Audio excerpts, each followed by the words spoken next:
The first book of Moses, called Genesis, chapter 1. In the beginning God created the heaven and the earth. And the earth was without form and void, and darkness was upon the face of the deep. And the Spirit of God moved upon the face of the waters. And God said, Let there be light. And there was light. And God saw the light, that it was good. And God divided the light from the darkness. And God called the light day, and the darkness he called night. And the evening and the morning were the first day. And God said, Let there be a firmament in the midst of the waters, and let it divide the waters from the waters. And God made the firmament, and divided the waters which were under the firmament from the waters which were above the firmament. And it was so. And God called the firmament heaven. And the evening and the morning were the second day. And God said, Let the waters under the heaven be gathered together into one place, and let the dry land appear. And it was so. And God called the dry land earth, and the gathering together of the waters called he seas. And God saw that it was good. And God said, Let the earth bring forth grass, the herb yielding seed, and the fruit tree yielding fruit after his kind, whose seed is in itself upon the earth. And it was so. And the earth brought forth grass, and herb yielding seed after his kind, and the tree yielding fruit, whose seed was in itself after his kind. And God saw that it was good. And the evening and the morning were the third day. And God said, Let there be lights in the firmament of the heaven, to divide the day from the night, and let them be for signs and for seasons, and for days and years, and let them be for lights in the firmament of the heaven, to give light upon the earth. And it was so. And God made two great lights, the greater light to rule the day, and the lesser light to rule the night. He made the stars also. And God set them in the firmament of the heaven, to give light upon the earth, and to rule over the day and over the night, and to divide the light from the darkness. And God saw that it was good. And the evening and the morning were the fourth day. And God said, Let the waters bring forth abundantly the moving creature that hath life, and fowl that may fly above the earth in the open firmament of heaven. And God created great whales, and every living creature that moveth, which the waters brought forth abundantly after their kind, and every winged fowl after his kind. And God saw that it was good. And God blessed them, saying, Be fruitful, and multiply, and fill the waters of the seas, and let fowl multiply in the earth. And the evening and the morning were the fifth day. And God said, Let the earth bring forth the living creature after his kind, cattle and creeping thing, and beast of the earth after his kind. And it was so. And God made the beast of the earth after his kind, and cattle after their kind, and everything that creepeth upon the earth after his kind. And God saw that it was good. And God said, Let us make man in our image after our likeness, and let them have dominion over the fish of the sea, and over the fowl of the air, and over the cattle, and over all the earth, and over every creeping thing that creepeth upon the earth. So God created man in his own image. In the image of God created he him. Male and female created he them. And God blessed them. And God said unto them, Be fruitful, and multiply, and replenish the earth, and subdue it, and have dominion over the fish of the sea, and over the fowl of the air, and over every living thing that moveth upon the earth. And God said, Behold, I have given you every herb bearing seed, which is upon the face of all the earth, and every tree in the which is the fruit of a tree yielding seed. To you it shall be for meat. And to every beast of the earth, and to every fowl of the air, and to everything that creepeth upon the earth wherein there is life, I have given every green herb for meat. And it was so. And God saw everything that he had made, and behold, it was very good. and the evening and the morning were the sixth day. Thus the heavens and the earth were finished, and all the host of them. And on the seventh day God ended his work which he had made, and he rested on the seventh day from all his work which he had made. And God blessed the seventh day, and sanctified it, because that in it he had rested from all his work which God created and made. These are the generations of the heavens and of the earth, when they were created in the day that the Lord God made the earth and the heavens, and every plant of the field before it was in the earth, and every herb of the field before it grew. For the Lord God had not caused it to rain upon the earth, and there was not a man to till the ground.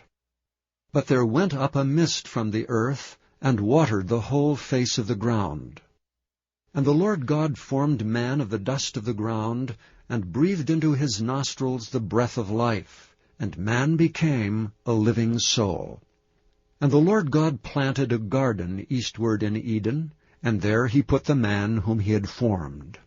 And out of the ground made the Lord God to grow every tree that is pleasant to the sight, and is good for food, the tree of life also in the midst of the garden, and the tree of knowledge of good and evil. And a river went out of Eden to water the garden. And from thence it was parted, and became into 4 heads. The name of the first is Pison, that is it which compasseth the whole land of Havilah, where there is gold.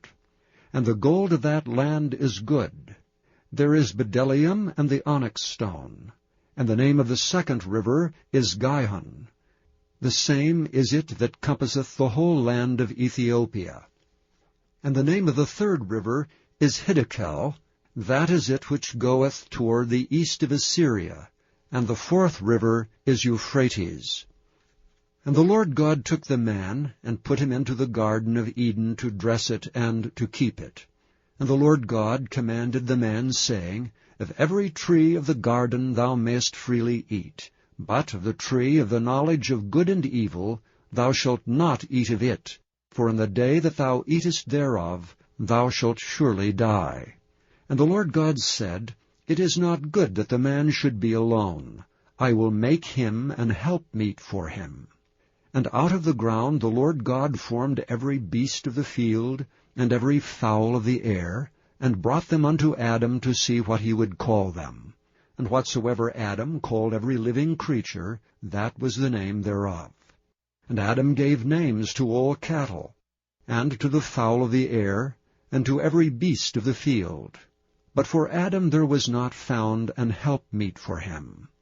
And the Lord God caused a deep sleep to fall upon Adam, and he slept. And he took one of his ribs, and closed up the flesh instead thereof, and the rib which the Lord God had taken from man made he a woman, and brought her unto the man.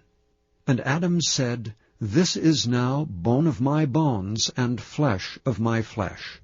She shall be called woman, because she was taken out of man. Therefore shall a man leave his father and his mother, and shall cleave unto his wife, and they shall be one flesh. And they were both naked, the man and his wife, and were not ashamed. Now the serpent was more subtle than any beast of the field which the Lord God had made. And he said unto the woman, Yea, hath God said, Ye shall not eat of every tree of the garden? And the woman said unto the serpent, We may eat of the fruit of the trees of the garden, but of the fruit of the tree which is in the midst of the garden God hath said, Ye shall not eat of it, neither shall ye touch it, lest ye die. And the serpent said unto the woman, Ye shall not surely die, for God doth know that in the day ye eat thereof, then your eyes shall be opened, and ye shall be as gods, knowing good and evil. And when the woman saw that the tree was good for food, and that it was pleasant to the eyes, and a tree to be desired to make one wise, she took of the fruit thereof, and did eat, and gave also unto her husband with her, and he did eat. And the eyes of them both were opened, and they knew that they were naked, and they sewed fig leaves together, and made themselves aprons. And they heard the voice of the Lord God walking in the garden in the cool of the day, and Adam and his wife hid themselves from the presence of the Lord God amongst the trees of the garden. And the Lord God called unto Adam, and said unto him, Where art thou? And he said, I heard thy voice in the garden, and I was afraid, because I was naked, and I hid myself. And he said, Who told thee that thou wast naked? Hast thou eaten of the tree whereof I commanded thee that thou shouldst not eat?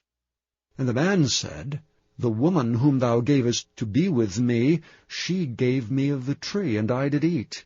And the Lord God said unto the woman, What is this that thou hast done?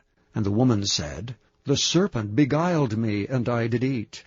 And the Lord God said unto the serpent, Because thou hast done this, thou art cursed above all cattle, and above every beast of the field. Upon thy belly shalt thou go, and dust shalt thou eat all the days of thy life. And I will put enmity between thee and the woman, and between thy seed and her seed. It shall bruise thy head, and thou shalt bruise his heel. Unto the woman he said, I will greatly multiply thy sorrow and thy conception. In sorrow thou shalt bring forth children, and thy desire shall be to thy husband, and he shall rule over thee. And unto Adam he said, Because thou hast hearkened unto the voice of thy wife, and hast eaten of the tree of which I commanded thee, saying, Thou shalt not eat of it, cursed is the ground for thy sake. In sorrow shalt thou eat of it all the days of thy life. Thorns also and thistles shall it bring forth to thee, and thou shalt eat the herb of the field. In the sweat of thy face shalt thou eat bread, till thou return unto the ground. For out of it wast thou taken, for dust thou art, and unto dust shalt thou return. And Adam called his wife's name Eve, because she was the mother of all living. Unto Adam also and to his wife did the Lord God make coats of skins, and clothe them. And the Lord God said, Behold, the man is become as one of us, to know good and evil. And now, lest he put forth his hand, and take also of the tree of life, and eat and live forever. Therefore the Lord God sent him forth from the Garden of Eden, to till the ground from whence he was taken. So he drove out the man, and he placed at the east of the Garden of Eden cherubims with a flaming sword, which turned every way, to keep the way of the tree of life. And Adam knew Eve his wife, and she conceived, and bare Cain, and said, I have gotten a man from the Lord. And she again bare his brother Abel. And Abel was a keeper of sheep, but Cain was a tiller of the ground. And in the process of time it came to pass that Cain brought of the fruit of the ground an offering unto the Lord. And Abel he also brought of the firstlings of his flock, and of the fat thereof. And the Lord had respect unto Abel and to his offering, but unto Cain and to his offering he had not respect. And Cain was very wroth, and his countenance fell. And the Lord said unto Cain, Why art thou wroth, and why is thy countenance fallen? If thou doest well, shalt thou not be accepted? And if thou doest not well, sin lieth at the door. And unto thee shall be his desire, and thou shalt rule over him. And Cain talked with Abel his brother, and it came to pass, when they were in the field, that Cain rose up against Abel his brother, and slew him. And the Lord said unto Cain, Where is Abel thy brother? And he said, I know not. Am I my brother's keeper? And he said, What hast thou done? The voice of thy brother's blood crieth unto me from the ground. And now art thou cursed from the earth, which hath opened her mouth to receive thy brother's blood from thy hand. When thou tillest the ground, it shall not henceforth yield unto thee her strength. A fugitive and a vagabond shalt thou be in the earth. And Cain said unto the Lord, My punishment is greater than I can bear. Behold, thou hast driven me out this day from the face of the earth, and from thy face shall I be hid.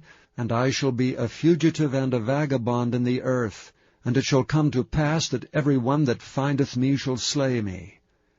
And the Lord said unto him, Therefore whosoever slayeth Cain, vengeance shall be taken on him sevenfold. And the Lord set a mark upon Cain, lest any finding him should kill him. And Cain went out from the presence of the Lord, and dwelt in the land of Nod, on the east of Eden. And Cain knew his wife, and she conceived, and bare Enoch. And he builded a city, and called the name of the city after the name of his son Enoch. And unto Enoch was born Irad, and Irad begot Mehujael, and Mehujael begat Methusael, and Methusael begat Lamech. And Lamech took unto him 2 wives, the name of the one was Ada, and the name of the other Zillah. And Ada bare Jabal. He was the father of such as dwell in tents, and of such as have cattle. And his brother's name was Jubal. He was the father of all such as handle the harp and organ. And Zillah she also bare Tubal-Cain, an instructor of every artificer in brass and iron. And the sister of Tubal-Cain was Naamah. And Lamech said unto his wives Ada and Zillah, Hear my voice, ye wives of Lamech, hearken unto my speech. For I have slain a man to my wounding, and a young man to my hurt. If Cain shall be avenged sevenfold, truly Lamech 70 and sevenfold. And Adam knew his wife again, and she bare a son, and called his name Seth. For God, said she, hath appointed me another seed instead of Abel, whom Cain slew. And to Seth, to him also there was born a son, and he called his name Enos. Then began men to call upon the name of the Lord. This is the book of the generations of Adam. In the day that God created man, in the likeness of God made he him. Male and female created he them, and blessed them, and called their name Adam, in the day when they were created. And Adam lived 130 years, and begat a son in his own likeness, after his image, and called his name Seth. And the days of Adam, after he had begotten Seth, were 800 years, and he begat sons and daughters. And all the days that Adam lived were 930 years, and he died. And Seth lived 105 years, and begat Enos. And Seth lived after he begat Enos 807 years, and begat sons and daughters. And all the days of Seth were 912 years, and he died. And Enos lived 90 years, and begat Cainan. And Enos lived after he had begat Cainan 815 years, and begat sons and daughters. And all the days of Enos were 905 years, and he died. And Cainan lived 70 years, and begot Mahalaleel. And Cainan lived after he begat Mahalaleel 840 years, and begat sons and daughters. And all the days of Cainan were 910 years, and he died. And Mahalaleel lived 65 years, and begat Jared. And Mahalaleel lived after he begat Jared 830 years, and begat sons and daughters. And all the days of Mahalaleel were 895 years, and he died. And Jared lived 162 years, and he begat Enoch. And Jared lived after he begat Enoch 800 years, and begat sons and daughters. And all the days of Jared were 962 years, and he died. And Enoch lived 65 years, and begot Methuselah. And Enoch walked with God after he begot Methuselah 300 years, and begat sons and daughters. And all the days of Enoch were 365 years, and Enoch walked with God, and he was not, for God took him. And Methuselah lived 187 years, and begat Lamech. And Methuselah lived after he begat Lamech 782 years, and begat sons and daughters. And all the days of Methuselah were 969 years, and he died. And Lamech lived 182 years, and begat a son. And he called his name Noah, saying, This same shall comfort us concerning our work and toil of our hands, because of the ground which the Lord hath cursed. And Lamech lived after he begat Noah 595 years, and begat sons and daughters. And all the days of Lamech were 777 years, and he died. And Noah was 500 years old, and Noah begat Shem, Ham, and Chapter 6. And it came to pass, when men began to multiply on the face of the earth, and daughters were born unto them, that the sons of God saw the daughters of men, that they were fair, and they took them wives of all which they chose. And the Lord said, My spirit shall not always strive with man, for that he also is flesh, yet his days shall be 120 years. There were giants in the earth in those days, and also after that, when the sons of God came in unto the daughters of men, and they bare children to them. The same became mighty men which were of old, men of renown.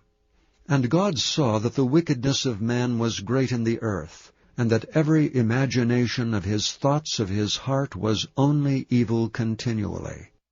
And it repented the Lord that he had made man on the earth, and it grieved him at his heart. And the Lord said, I will destroy man whom I have created from the face of the earth, both man and beast and the creeping thing, and the fowls of the air, for it repenteth me that I have made them. But Noah found grace in the eyes of the Lord. These are the generations of Noah. Noah was a just man and perfect in his generations, and Noah walked with God. And Noah begat 3 sons, Shem, Ham, and Japheth. The earth also was corrupt before God, and the earth was filled with violence. And God looked upon the earth, and behold, it was corrupt, and all flesh had corrupted his way upon the earth. And God said unto Noah, The end of all flesh is come before me, for the earth is filled with violence through them, and behold, I will destroy them with the earth. Make thee an ark of gopher wood. Rooms shalt thou make in the ark, and shalt pitch it within and without with pitch.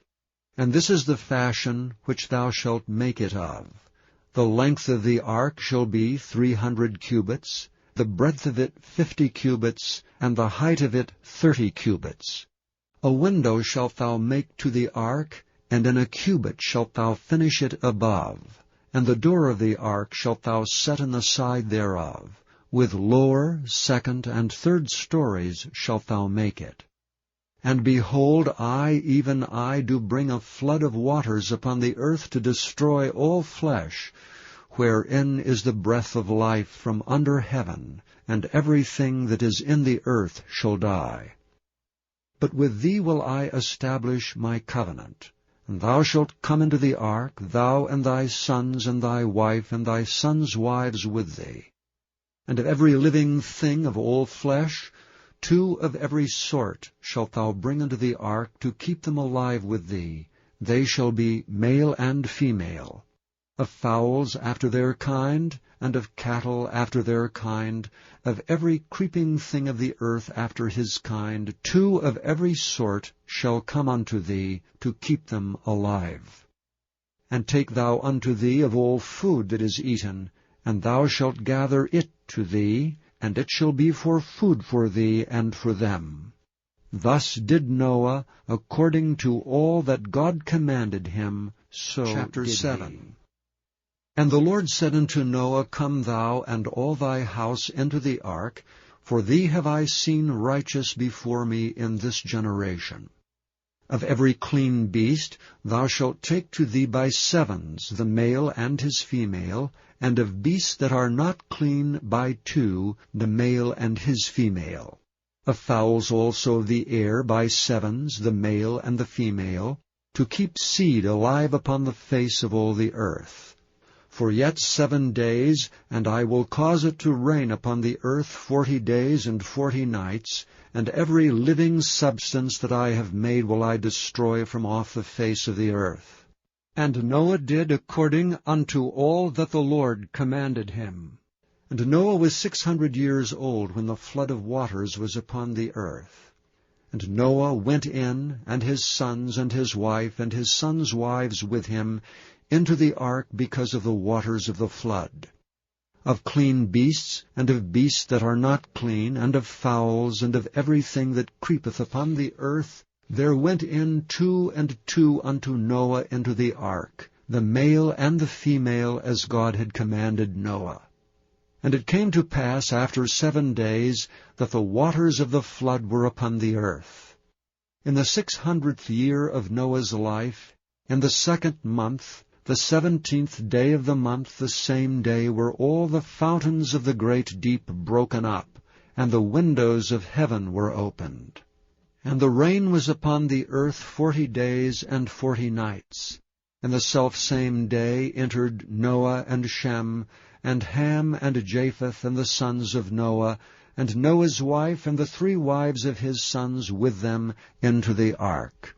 They and every beast after his kind, and all the cattle after their kind, and every creeping thing that creepeth upon the earth after his kind, and every fowl after his kind, every bird of every sort.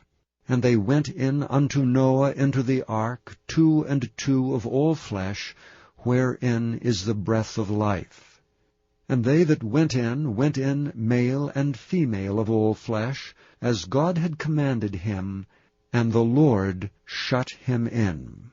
And the flood was 40 days upon the earth, and the waters increased and bare up the ark, and it was lift above the earth.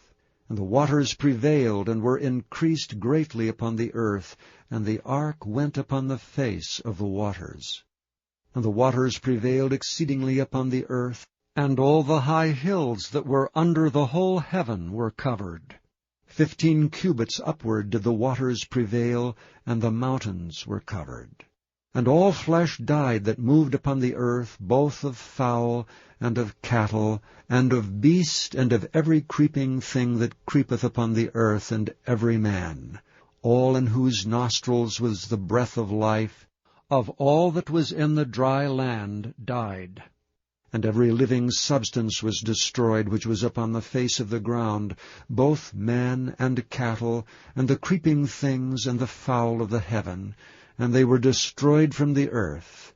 And Noah only remained alive, and they that were with him in the ark.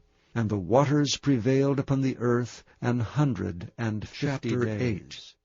And God remembered Noah, and every living thing, and all the cattle that was with him in the ark. And God made a wind to pass over the earth, and the waters assuaged.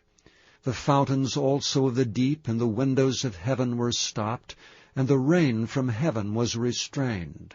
And the waters returned from off the earth continually, and after the end of the 150 days the waters were abated.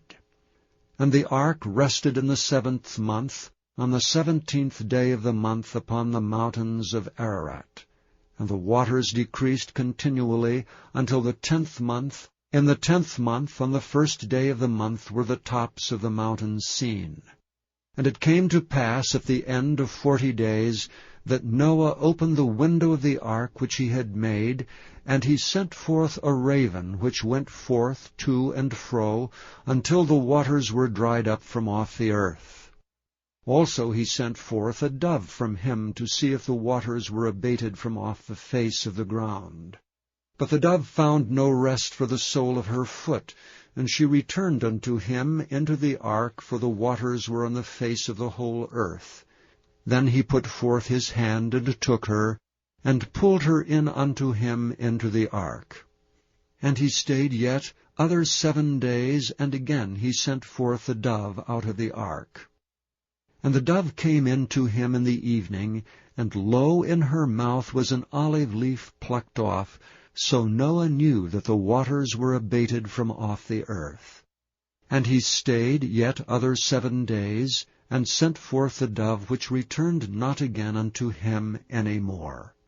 And it came to pass in the 601st year, in the 1st month, the 1st day of the month, the waters were dried up from off the earth. And Noah removed the covering of the ark, and looked, and behold, the face of the ground was dry. And in the 2nd month, on the 27th day of the month, was the earth dried.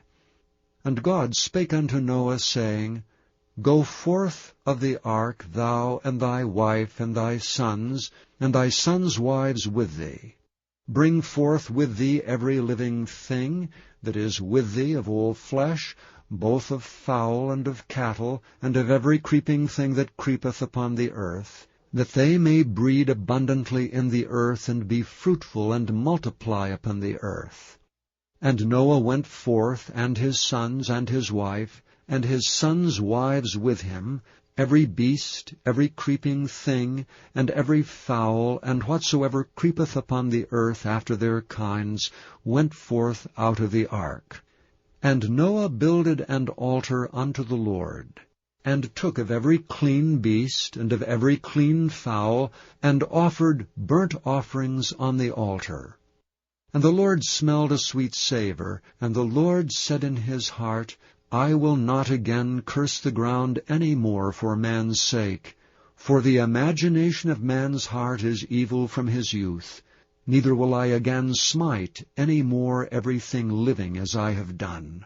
While the earth remaineth, seed time and harvest, and cold and heat, and summer and winter, and day and night shall not cease. And God blessed Noah and his sons, and said unto them, Be fruitful, and multiply, and replenish the earth. And the fear of you and the dread of you shall be upon every beast of the earth, and upon every fowl of the air, upon all that moveth upon the earth, and upon all the fishes of the sea. Into your hand are they delivered. Every moving thing that liveth shall be meat for you, even as the green herb have I given you all things. But flesh with the life thereof, which is the blood thereof, shall ye not eat. And surely your blood of your lives will I require. At the hand of every beast will I require it, and at the hand of every man's brother will I require the life of man. Whoso sheddeth man's blood, by man shall his blood be shed, for in the image of God made he man. And you, be ye fruitful, and multiply, bring forth abundantly in the earth, and multiply therein. And God spake unto Noah and to his sons with him, saying, And I, behold, I establish my covenant with you, and with your seed after you, and with every living creature that is with you, of the fowl, of the cattle, and of every beast of the earth with you, from all that go out of the ark to every beast of the earth. And I will establish my covenant with you, neither shall all flesh be cut off any more by the waters of a flood, neither shall there any more be a flood to destroy the earth. And God said, This is the token of the covenant which I make between me and you and every living creature that is with you for perpetual generations. I do set my bow in the cloud, and it shall be for a token of a covenant between me and the earth. And it shall come to pass, when I bring a cloud over the earth, that the bow shall be seen in the cloud. And I will remember my covenant which is between me and you, and every living creature of all flesh, and the waters shall no more become a flood to destroy all flesh. And the bow shall be in the cloud, and I will look upon it, that I may remember the everlasting covenant between God and every living creature of all flesh that is upon the earth.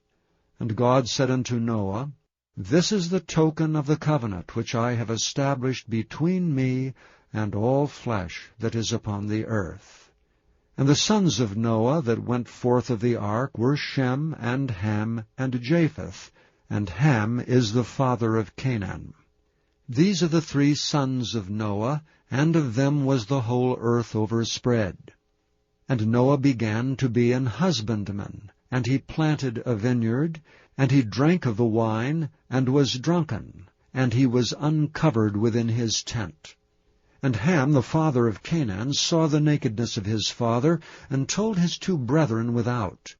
And Shem and Japheth took a garment, and laid it upon both their shoulders, and went backward, and covered the nakedness of their father. And their faces were backward, and they saw not their father's nakedness. And Noah awoke from his wine, and knew what his younger son had done unto him. And he said, Cursed be Canaan, a servant of servants shall he be unto his brethren. And he said, Blessed be the Lord God of Shem, and Canaan shall be his servant. God shall enlarge Japheth, and he shall dwell in the tents of Shem, and Canaan shall be his servant. And Noah lived after the flood 350 years, and all the days of Noah were 950 years. Chapter 10. And he died. Now these are the generations of the sons of Noah, Shem, Ham, and Japheth, and unto them were sons born after the flood.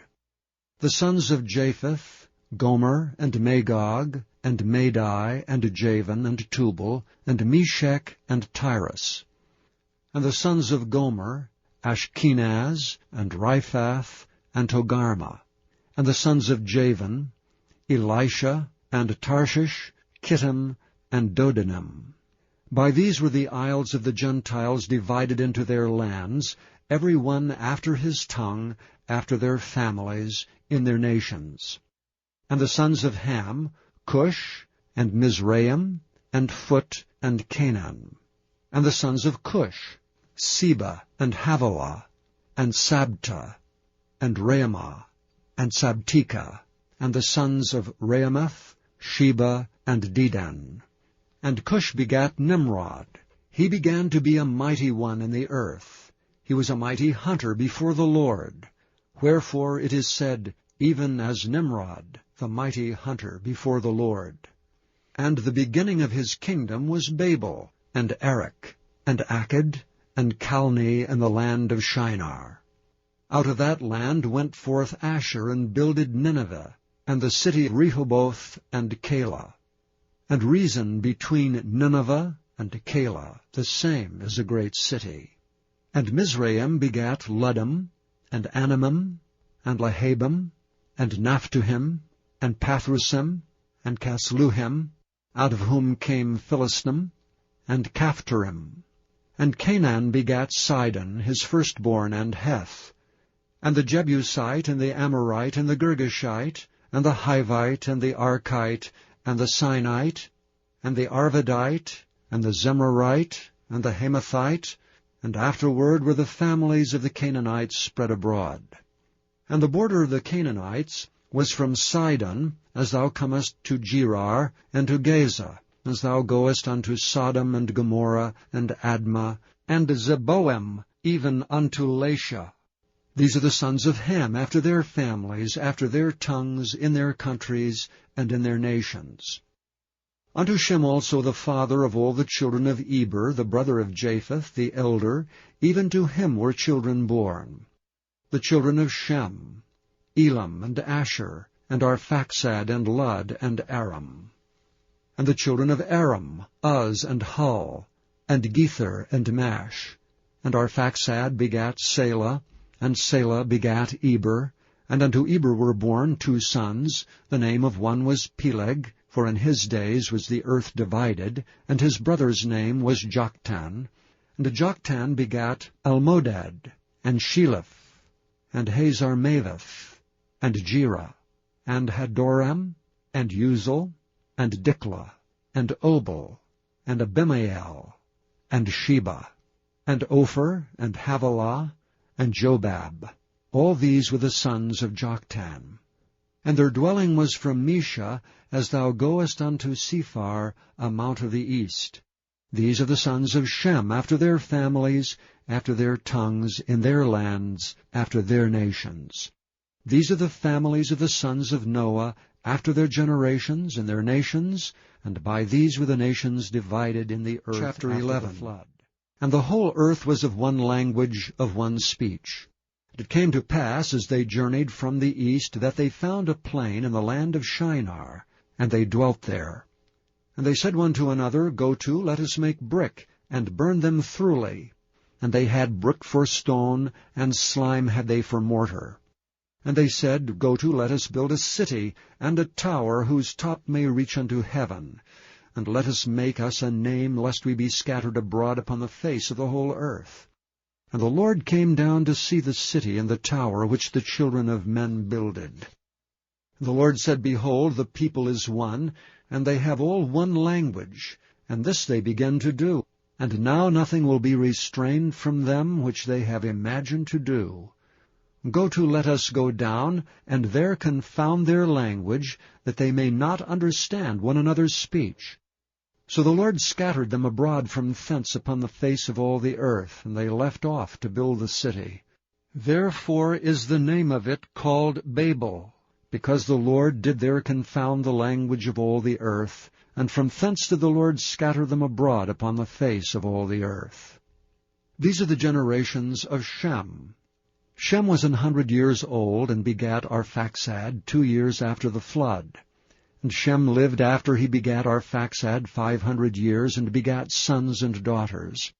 And Arphaxad lived 35 years, and begot Salah. And Arphaxad lived after he begat Salah 403 years, and begat sons and daughters. And Salah lived after he begat Eber 403 years, and begat sons and daughters. And Eber lived 34 years, and begat Peleg. And Eber lived after he begat Peleg 430 years, and begat sons and daughters. And Peleg lived 30 years, and begat Reu. And Peleg lived after he begat Reu 209 years, and begat sons and daughters. And Reu lived 32 years, and begot Serug. And Reu lived after he begat Serug 207 years, and begat sons and daughters. And Serug lived 30 years, and begat Nahor. And Serug lived after he begat Nahor 200 years, and begat sons and daughters. And Nahor lived 29 years, and begat Terah. And Nahor lived after he begat Terah 119 years, and begat sons and daughters. And Terah lived 70 years, and begat Abram, Nahor, and Haran. Now these are the generations of Terah. Terah begat Abram, Nahor, and Haran begat Lot. And Haran died before his father Terah, in the land of his nativity, in Ur of the Chaldees. And Abram and Nahor took them wives. The name of Abram's wife was Sarai, and the name of Nahor's wife Milcah, the daughter of Haran, the father of Milcah, and the father of Iscah. But Sarai was barren, she had no child. And Terah took Abram his son, and Lot the son of Haran his son's son, and Sarai his daughter-in-law, his son Abram's wife, and they went forth with them from Ur of the Chaldees, to go into the land of Canaan. And they came unto Haran, and dwelt there. And the days of Terah were 205 years, and Terah died in Haran. Chapter 12. Now the Lord had said unto Abram, Get thee out of thy country, and from thy kindred, and from thy father's house, unto a land that I will show thee. And I will make of thee a great nation. And I will bless thee, and make thy name great, and thou shalt be a blessing. And I will bless them that bless thee, and curse him that curseth thee, and in thee shall all families of the earth be blessed. So Abram departed as the Lord had spoken unto him, and Lot went with him. And Abram was 75 years old when he departed out of Haran. And Abram took Sarai his wife, and Lot his brother's son, and all their substance that they had gathered, and the souls that they had gotten in Haran, and they went forth to go into the land of Canaan. And into the land of Canaan they came. And Abram passed through the land unto the place of Sichem, unto the plain of Moreh, and the Canaanite was then in the land. And the Lord appeared unto Abraham, and said, Unto thy seed will I give this land. And there builded he an altar unto the Lord who appeared unto him. And he removed from thence unto a mountain on the east of Bethel, and pitched his tent, having Bethel on the west, and Hai on the east, and there he builded an altar unto the Lord, and called upon the name of the Lord. And Abram journeyed, going on still toward the south. And there was a famine in the land, and Abram went down into Egypt to sojourn there, for the famine was grievous in the land. And it came to pass, when he was come near to enter into Egypt, that he said unto Sarai his wife, Behold, now I know that thou art a fair woman to look upon. Therefore it shall come to pass, when the Egyptians shall see thee, that they shall say, This is his wife. And they will kill me, but they will save thee alive. Say, I pray thee, that thou art my sister, that it may be well with me for thy sake, and my soul shall live because of thee. And it came to pass that when Abram was come into Egypt, the Egyptians beheld the woman, that she was very fair. The princes also of Pharaoh saw her, and commended her before Pharaoh, and the woman was taken into Pharaoh's house. And he entreated Abram well for her sake, and he had sheep and oxen, and he asses and menservants and maidservants, and she asses and camels. And the Lord plagued Pharaoh and his house with great plagues because of Sarai, Abram's wife. And Pharaoh called Abram and said, What is this that thou hast done unto me? Why didst thou not tell me that she was thy wife? Why saidst thou, She is my sister, so I might have taken her to me to wife? Now therefore, behold thy wife, take her, and go thy way. And Pharaoh commanded his men concerning him, that they sent him away, and his wife, and all that he had. Chapter 13. And Abram went up out of Egypt, he and his wife, and all that he had, and Lot with him, into the south. And Abram was very rich in cattle, in silver, and in gold. And he went on his journey from the south even to Bethel, unto the place where his tent had been at the beginning, between Bethel and Hai, unto the place of the altar which he had made there at the first, and there Abram called on the name of the Lord. And Lot also, which went with Abraham, had flocks and herds and tents, and the land was not able to bear them, that they might dwell together, for their substance was great, so that they could not dwell together. And there was a strife between the herdmen of Abram's cattle and the herdmen of Lot's cattle, and the Canaanite and the Perizzite dwelled then in the land. And Abram said unto Lot, Let there be no strife, I pray thee, between me and thee, and between my herdmen and thy herdmen, for we be brethren. Is not the whole land before thee? Separate thyself, I pray thee, from me. If thou wilt take the left land, then I will go to the right. Or if thou depart to the right hand, then I will go to the left. And Lot lifted up his eyes, and beheld all the plain of Jordan, that was well watered everywhere before the Lord destroyed Sodom and Gomorrah, even as the garden of the Lord, like the land of Egypt, as thou comest unto Zoar. Then Lot chose him all the plain of Jordan, and Lot journeyed east, and they separated themselves the one from the other. Abram dwelled in the land of Canaan, and Lot dwelled in the cities of the plain, and pitched his tent toward Sodom. But the men of Sodom were wicked and sinners before the Lord exceedingly. And the Lord said unto Abram, after that Lot was separated from him, Lift up now thine eyes, and look from the place where thou art northward and southward, and eastward and westward, for all the land which thou seest, to thee will I give it, and to thy seed forever. And I will make thy seed as the dust of the earth, so that if a man can number the dust of the earth, then shall thy seed also be numbered. Arise, walk through the land in the length of it, and in the breadth of it, for I will give it unto thee. Then Abram removed his tent, and came and dwelt in the plain of Mamre, which is in Hebron, and built there an altar unto the Lord. Chapter 14. And it came to pass in the days of Amraphel king of Shinar, Arioch king of Ellasar, Chedorlaomer king of Elam, Untitled king of nations, that these made war with Bera king of Sodom, and with Birsha king of Gomorrah, Shinab king of Admah, and Shemeber king of Zeboim, and the king of Bela, which is Zoar. All these were joined together in the vale of Siddim, which is the salt sea. 12 years they served Chedorlaomer, and in the 13th year they rebelled.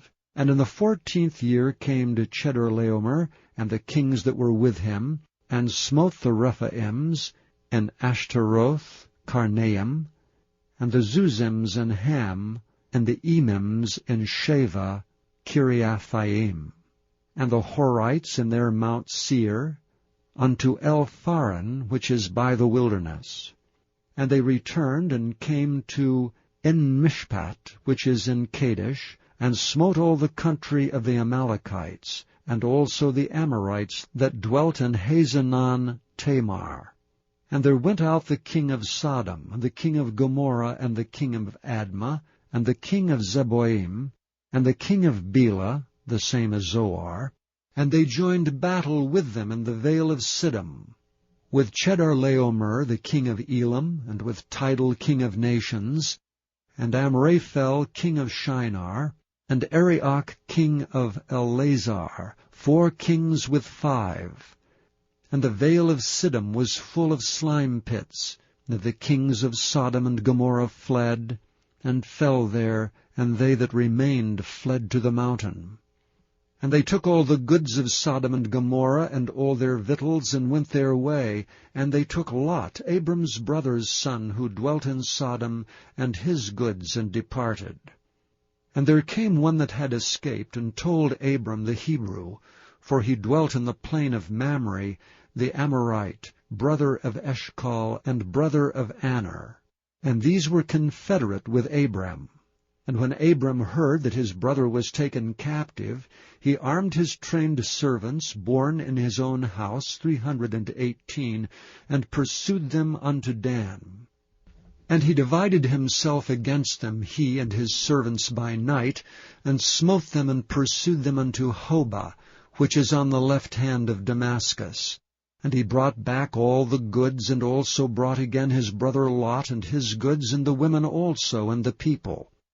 And the king of Sodom went out to meet him after his return from the slaughter of Chedorlaomer, and of the kings that were with him, at the valley of Sheva, which is the king's dale. And Melchizedek, king of Salem, brought forth bread and wine, and he was the priest of the Most High God. And he blessed him, and said, Blessed be Abram of the Most High God, possessor of heaven and earth. And blessed be the Most High God, which hath delivered thine enemies into thy hand. And he gave him tithes of all. And the king of Sodom said unto Abram, Give me the persons, and take the goods to thyself. And Abram said to the king of Sodom, I have lifted up mine hand unto the Lord, the Most High God, the possessor of heaven and earth, that I will not take from a thread even to a shoe latchet, and that I will not take anything that is thine, unless thou shouldst say, I have made Abram rich, save only that which the young men have eaten, and the portion of the men which went with me, Aner, Eshcol, and Mamre. Let them take Chapter their 15. portion. After these things the word of the Lord came unto Abram in a vision, saying, Fear not, Abram. I am thy shield and thy exceeding great reward. And Abram said, Lord God, what wilt thou give me, seeing I go childless? And the steward of my house is this Eliezer of Damascus. And Abram said, Behold, to me thou hast given no seed, and lo, one born in my house is mine heir. And behold, the word of the Lord came unto him, saying, This shall not be thine heir, but he that shall come forth out of thine own bowels shall be thine heir. And he brought him forth abroad, and said, Look now toward heaven, and tell the stars if thou be able to number them. And he said unto him, So shall thy seed be. And he believed in the Lord, and he counted it to him for righteousness. And he said unto him, I am the Lord that brought thee out of Ur of the Chaldees, to give thee this land to inherit it. And he said, Lord God, whereby shall I know that I shall inherit it? And he said unto him, Take me an heifer of 3 years old, and a she-goat of 3 years old, and a ram of 3 years old, and a turtle-dove, and a young pigeon. And he took unto him all these, and divided them in the midst, and laid each piece one against another. But the birds divided he not. And when the fowls came down upon the carcasses, Abram drove them away. And when the sun was going down, a deep sleep fell upon Abram, and lo, an horror of great darkness fell upon him. And he said unto Abram, Know of a surety that thy seed shall be a stranger in a land that is not theirs, and shall serve them, and they shall afflict them 400 years. And also that nation whom they shall serve will I judge, and afterward shall they come out with great substance. And thou shalt go to thy fathers in peace, thou shalt be buried in a good old age. But in the 4th generation they shall come hither again, for the iniquity of the Amorites is not yet full. And it came to pass that when the sun went down, and it was dark, behold, a smoking furnace, and a burning lamp that passed between those pieces. And the same day the Lord made a covenant with Abram, saying, Unto thy seed have I given this land, from the river of Egypt unto the great river, the river Euphrates, the Kenites, and the Kenizzites, and the Kadmonites, and the Hittites, and the Perizzites, and the Rephaims, and the Amorites, and the Canaanites, and the Girgashites, and the Jebusites. Chapter 16. Now Sarai, Abram's wife, bare him no children, and she had an handmaid, an Egyptian, whose name was Hagar. And Sarai said unto Abram, Behold, now the Lord hath restrained me from bearing. I pray thee, go in unto my maid. It may be that I may obtain children by her. And Abram hearkened to the voice of Sarai.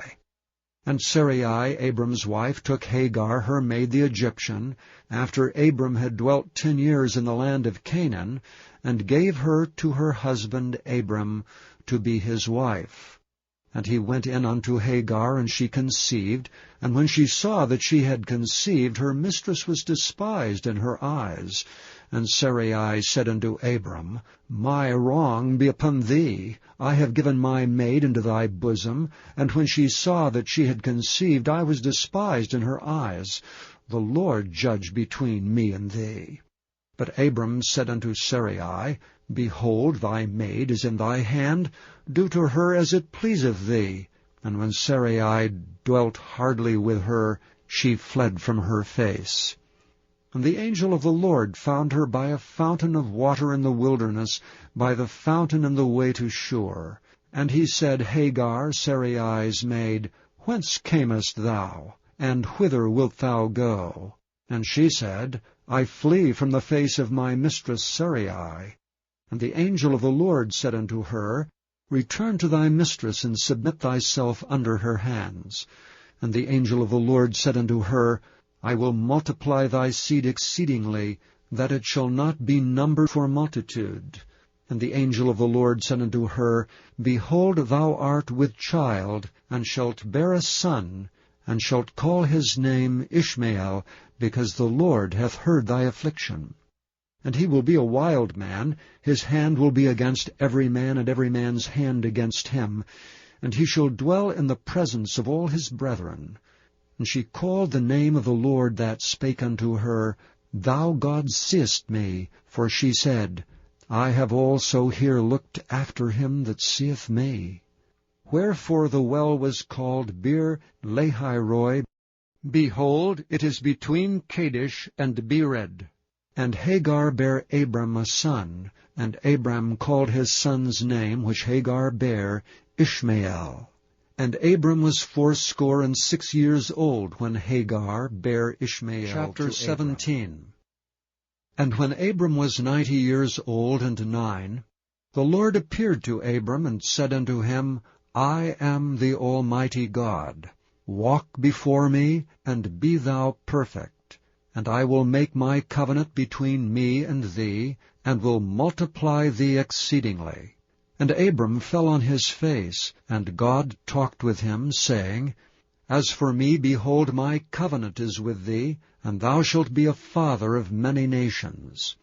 Neither shall thy name any more be called Abram, but thy name shall be Abraham. For a father of many nations have I made thee.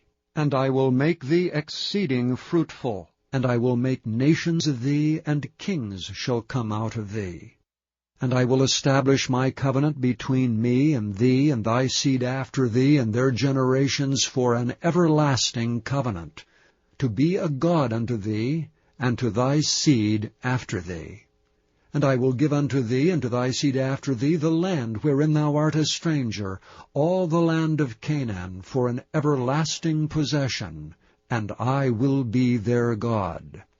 And God said unto Abraham, Thou shalt keep my covenant therefore, thou and thy seed after thee and their generations. This is my covenant which ye shall keep between me and you and thy seed after thee.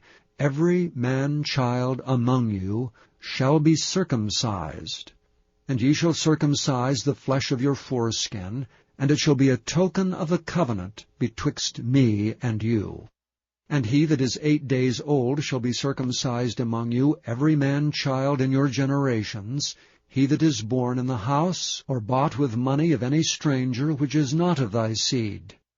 He that is born in thy house, and he that is bought with thy money, must needs be circumcised, and my covenant shall be in your flesh for an everlasting covenant. And the uncircumcised man-child, whose flesh of his foreskin is not circumcised, that soul shall be cut off from his people. He hath broken my covenant. And God said unto Abraham, As for Sarai thy wife, thou shalt not call her name Sarai, but Sarah shall her name be. And I will bless her, and give thee a son also of her. Yea, I will bless her, and she shall be a mother of nations. Kings of people shall be of her. Then Abraham fell upon his face and laughed, and said in his heart, Shall a child be born unto him that is 100 years old? And shall Sarah that is 90 years old bear? And Abraham said unto God, O that Ishmael might live before thee. And God said, Sarah thy wife shall bear thee a son indeed, and thou shalt call his name Isaac. And I will establish my covenant with him for an everlasting covenant, and with his seed after him. And as for Ishmael, I have heard thee. Behold, I have blessed him, and will make him fruitful, and will multiply him exceedingly. 12 princes shall he beget, and I will make him a great nation. But my covenant will I establish with Isaac, which Sarah shall bear unto thee at this set time in the next year. And he left off talking with him, and God went up from Abraham. And Abraham took Ishmael his son, and all that were born in his house, and all that were bought with his money, every male among the men of Abram's house, and circumcised the flesh of their foreskin in the selfsame day, as God had said unto him. And Abraham was 90 years old and 9 when he was circumcised in the flesh of his foreskin.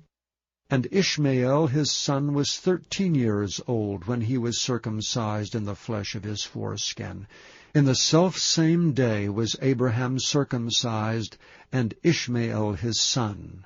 And all the men of his house, born in the house and bought with money of the stranger, were circumcised Chapter with 18. him.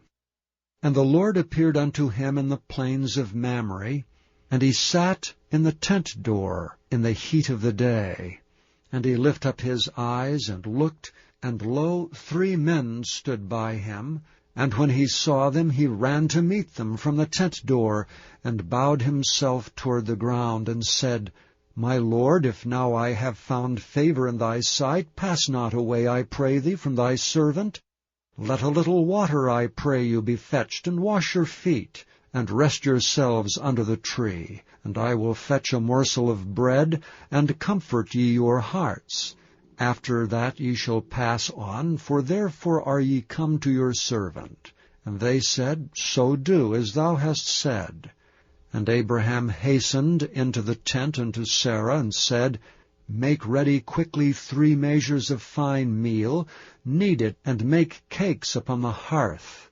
And Abraham ran into the herd, and fetched a calf tender and good, and gave it unto a young man, and he hasted to dress it. And he took butter and milk and the calf which he had dressed, and set it before them. And he stood by them under the tree, and they did eat. And they said unto him, Where is Sarah thy wife? And he said, Behold, in the tent. And he said, I will certainly return unto thee according to the time of life, and lo, Sarah thy wife shall have a son. And Sarah heard it in the tent door which was behind him. Now Abraham and Sarah were old, and well stricken in age, and it ceased to be with Sarah after the manner of women. Therefore Sarah laughed within herself, saying, After I am waxed old, shall I have pleasure, my lord being old also? And the Lord said unto Abraham, Wherefore did Sarah laugh, saying, Shall I of a surety bear a child which am old? Is anything too hard for the Lord? At the time appointed I will return unto thee according to the time of life, and Sarah shall have a son. Then Sarah denied, saying, I laughed not, for she was afraid. And he said, Nay, but thou didst laugh. And the men rose up from thence, and looked toward Sodom. And Abraham went with them to bring them on the way.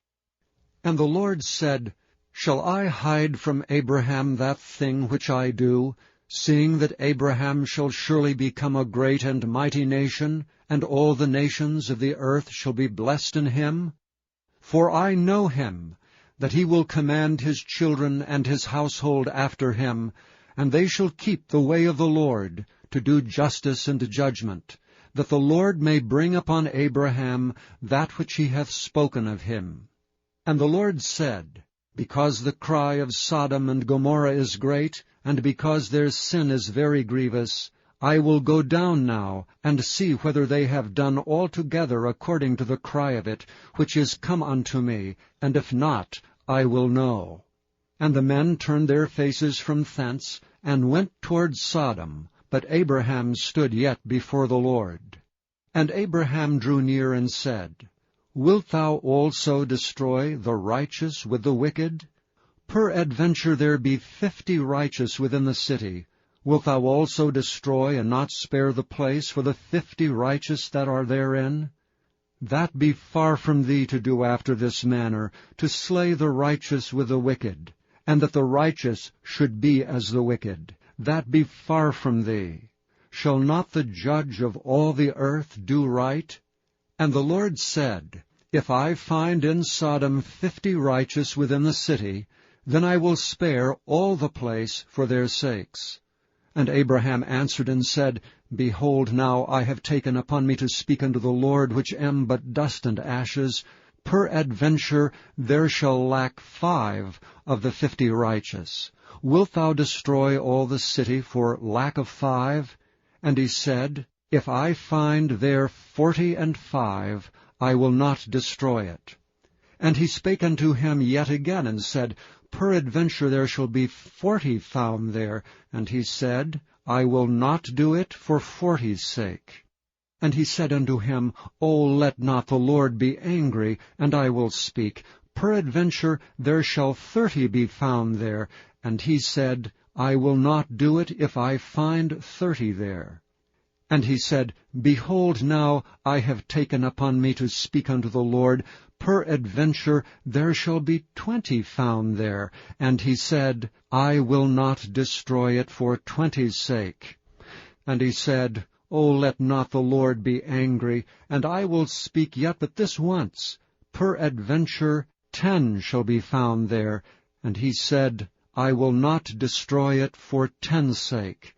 And the Lord went his way as soon as he had left communing with Abraham, and Abraham returned unto his place.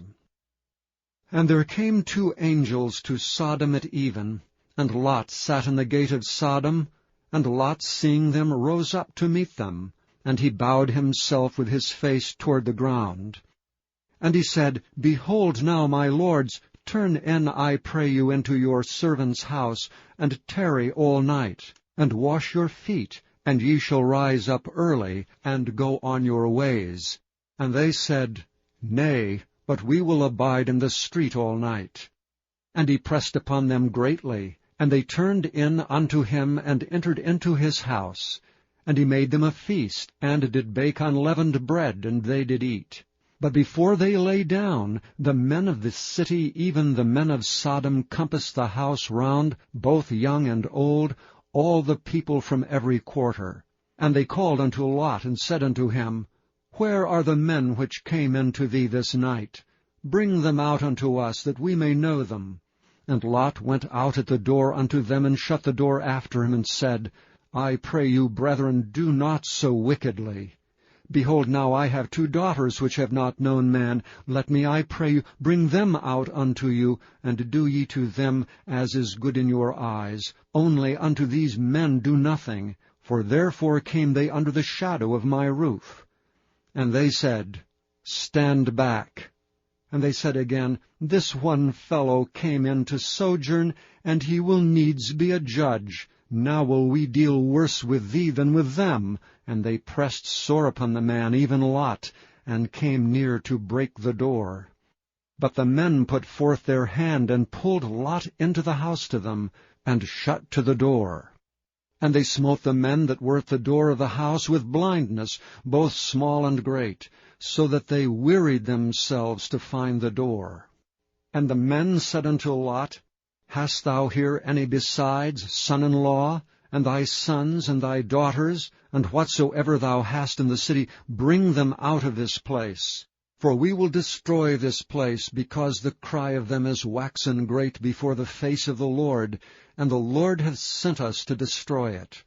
And Lot went out and spake unto his sons-in-law, which married his daughters, and said, Up, get you out of this place, for the Lord will destroy this city. But he seemed as one that mocked unto his sons-in-law.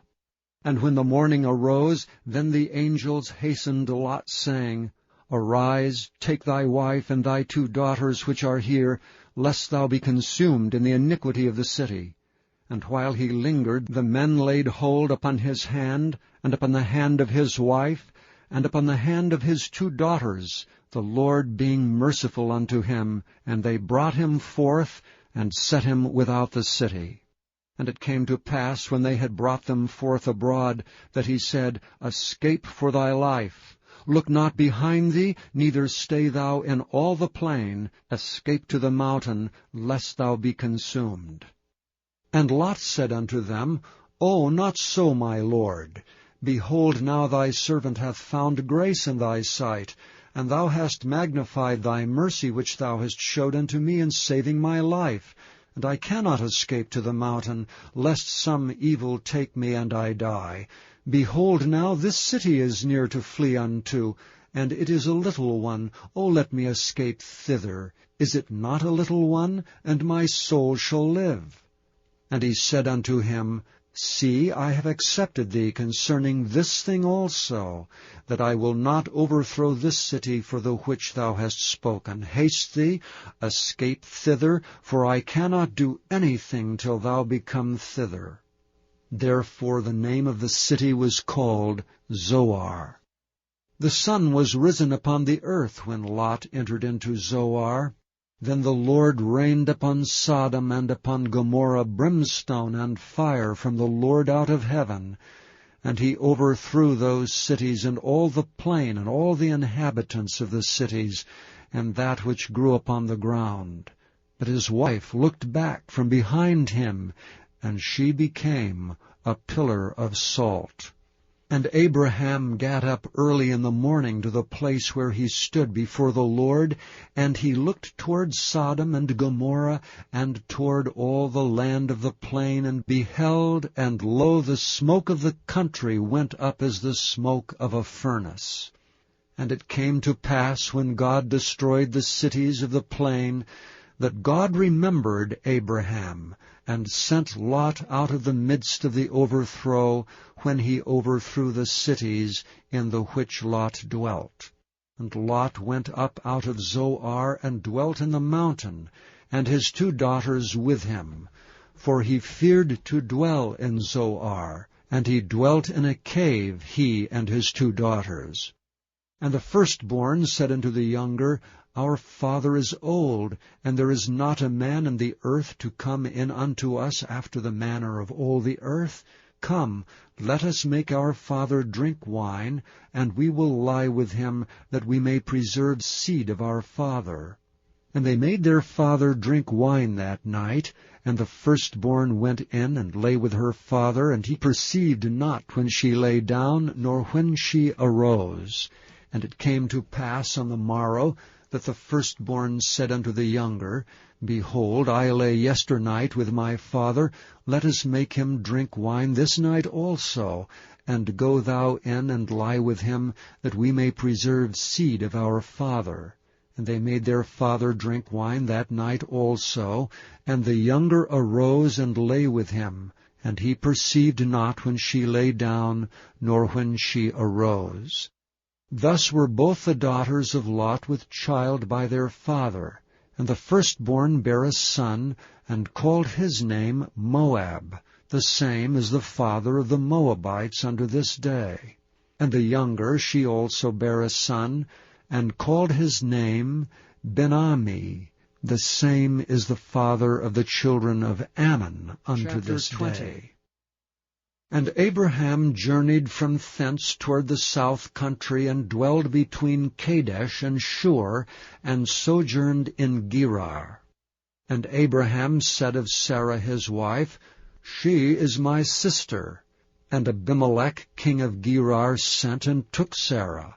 But God came to Abimelech in a dream by night, and said to him, Behold, thou art but a dead man for the woman which thou hast taken, for she is a man's wife.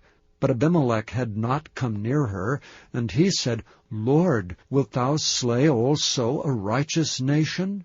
Said he not unto me, She is my sister? And she, even she herself, said, He is my brother. In the integrity of my heart and innocency of my hands have I done this. And God said unto him in a dream, Yea, I know that thou didst this in the integrity of thy heart. For I also withheld thee from sinning against me. Therefore suffered I thee not to touch her. Now therefore restore the man his wife, for he is a prophet, and he shall pray for thee, and thou shalt live. And if thou restore her not, know that thou shalt surely die, thou and all that are thine. Therefore Abimelech rose early in the morning, and called all his servants, and told all these things in their ears. And the men were sore afraid. Then Abimelech called Abraham, and said unto him, What hast thou done unto us? And what have I offended thee, that thou hast brought on me, and on my kingdom, a great sin? Thou hast done deeds unto me that ought not to be done. And Abimelech said unto Abraham, What sawest thou that thou hast done this thing? And Abraham said, Because I thought, surely the fear of God is not in this place, and they will slay me for my wife's sake. And yet indeed she is my sister. She is the daughter of my father, but not the daughter of my mother, and she became my wife. And it came to pass, when God caused me to wander from my father's house, that I said unto her, This is thy kindness which thou shalt show unto me. At every place whither we shall come, save me. He is my brother. And Abimelech took sheep and oxen, and men servants and women servants, and gave them unto Abraham, and restored him Sarah his wife. And Abimelech said, Behold, my land is before thee, dwell where it pleaseth thee. And unto Sarah he said, Behold, I have given thy brother 1,000 pieces of silver. Behold, he is to thee a covering of the eyes unto all that are with thee, and with all other. Thus she was reproved. So Abraham prayed unto God, and God healed Abimelech and his wife and his maidservants, and they bare children.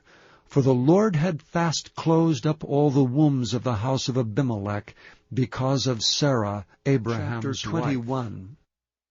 And the Lord visited Sarah as he had said, and the Lord did unto Sarah as he had spoken. For Sarah conceived, and bare Abraham a son in his old age, at the set time of which God had spoken to him. And Abraham called the name of his son that was born unto him, whom Sarah bare to him, Isaac. And Abraham circumcised his son Isaac, being 8 days old, as God had commanded him. And Abraham was 100 years old when his son Isaac was born unto him. And Sarah said, God hath made me laugh, so that all that hear will laugh with me. And she said, Who would have said unto Abraham that Sarah should have given children suck? For I have borne him a son in his old age. And the child grew and was weaned, and Abraham made a great feast the same day that Isaac was weaned.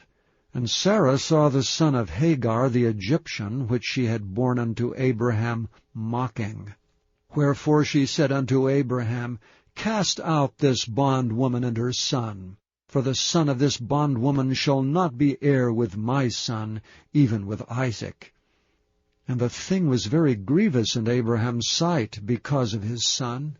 And God said unto Abraham, Let it not be grievous in thy sight because of the lad, and because of thy bondwoman. And all that Sarah hath said unto thee, hearken unto her voice, for in Isaac shall thy seed be called. And also of the son of the bondwoman will I make a nation, because he is thy seed. And Abraham rose up early in the morning, and took bread and a bottle of water, and gave it unto Hagar, putting it on her shoulder, and the child, and sent her away. And she departed and wandered in the wilderness of Beersheba. And the water was spent in the bottle, and she cast the child under one of the shrubs. And she went and sat her down over against him a good way off, as it were a bowshot. For she said, Let me not see the death of the child. And she sat over against him, and lifted up her voice, and wept. And God heard the voice of the lad. And the angel of God called to Hagar out of heaven, and said unto her, What aileth thee, Hagar? Fear not, for God hath heard the voice of the lad where he is. Arise, lift up the lad, and hold him in thine hand, for I will make him a great nation. And God opened her eyes, and she saw a well of water. And she went and filled the bottle with water, and gave the lad drink. And God was with the lad, and he grew and dwelt in the wilderness, and became an archer. And he dwelt in the wilderness of Paran, and his mother took him a wife out of the land of Egypt. And it came to pass at that time that Abimelech and Phicol, the chief captain of his host, spake unto Abraham, saying, God is with thee in all that thou doest. Now therefore swear unto me here by God, that thou wilt not deal falsely with me, nor with my son, nor with my son's son, but according to the kindness that I have done unto thee, thou shalt do unto me, and to the land wherein thou hast sojourned. And Abraham said, I will swear. And Abraham reproved Abimelech because of a well of water, which Abimelech's servants had violently taken away. And Abimelech said, I wot not who hath done this thing, neither didst thou tell me, neither yet heard I of it but today. And Abraham took sheep and oxen, and gave them unto Abimelech, and both of them made a covenant. And Abraham set 7 ewe lambs of the flock by themselves. And Abimelech said unto Abraham, What mean these 7 ewe lambs which thou hast set by themselves? And he said, For these 7 ewe lambs shalt thou take of my hand, that they may be a witness unto me that I have digged this well. Wherefore he called that place Beer-sheba, because there they swear both of them. Thus they made a covenant at Beer-sheba. Then Abimelech rose up, and Phicol the chief captain of his host, and they returned into the land of the Philistines. And Abraham planted a grove in Beer-sheba, and called there on the name of the Lord, the everlasting God. And Abraham sojourned in the Philistines' land Chapter 22. Days. And it came to pass after these things, that God did tempt Abraham, and said unto him, Abraham. And he said, Behold, here I am. And he said, Take now thy son, thine only son Isaac, whom thou lovest, and get thee into the land of Moriah, and offer him there for a burnt offering upon one of the mountains, which I will tell thee of. And Abraham rose up early in the morning, and saddled his ass, and took 2 of his young men with him, and Isaac his son, and clave the wood for the burnt offering, and rose up, and went unto the place of which God had told him. Then on the 3rd day Abraham lifted up his eyes, and saw the place afar off. And Abraham said unto his young men, Abide ye here with the ass, and I and the lad will go yonder and worship, and come again to you. And Abraham took the wood of the burnt offering, and laid it upon Isaac his son, and he took the fire in his hand and a knife, and they went both of them together. And Isaac spake unto Abraham his father, and said, My father. And he said, Here am I, my son. And he said, Behold the fire and the wood, but where is the lamb for a burnt offering? And Abraham said, My son, God will provide himself a lamb for a burnt offering. So they went both of them together. And they came to the place which God had told them of.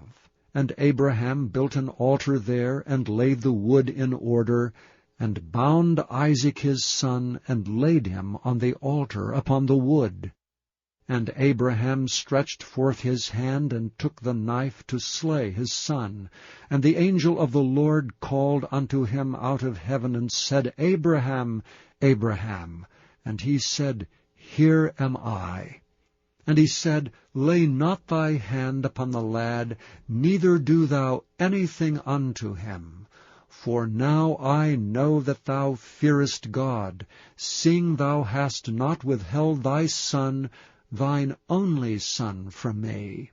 And Abraham lifted up his eyes, and looked, and behold, behind him a ram caught in a thicket by his horns. And Abraham went and took the ram, and offered him up for a burnt offering in the stead of his son. And Abraham called the name of that place Jehovah-Jireh, as it is said, To this day, In the mount of the Lord it shall be seen. And the angel of the Lord called unto Abraham out of heaven the 2nd time, and said, By myself have I sworn, saith the Lord, for because thou hast done this thing, and hast not withheld thy son, thine only son, that in blessing I will bless thee, and in multiplying I will multiply thy seed as the stars of the heaven, and as the sand which is upon the seashore. And thy seed shall possess the gate of his enemies, and in thy seed shall all the nations of the earth be blessed, because thou hast obeyed my voice. So Abraham returned unto his young men, And they rose up and went together to Beersheba, and Abraham dwelt at Beersheba. And it came to pass after these things, that it was told Abraham, saying, Behold, Milcah, she hath also borne children unto thy brother Nahor, Huz his firstborn, and Buz his brother, and Kemuel the father of Aram, and Chesed, and Hazo, and Fildash, and Jidlap, and Bethuel. And Bethuel begat Rebekah. These 8 Milcah did bear to Nahor, Abraham's brother.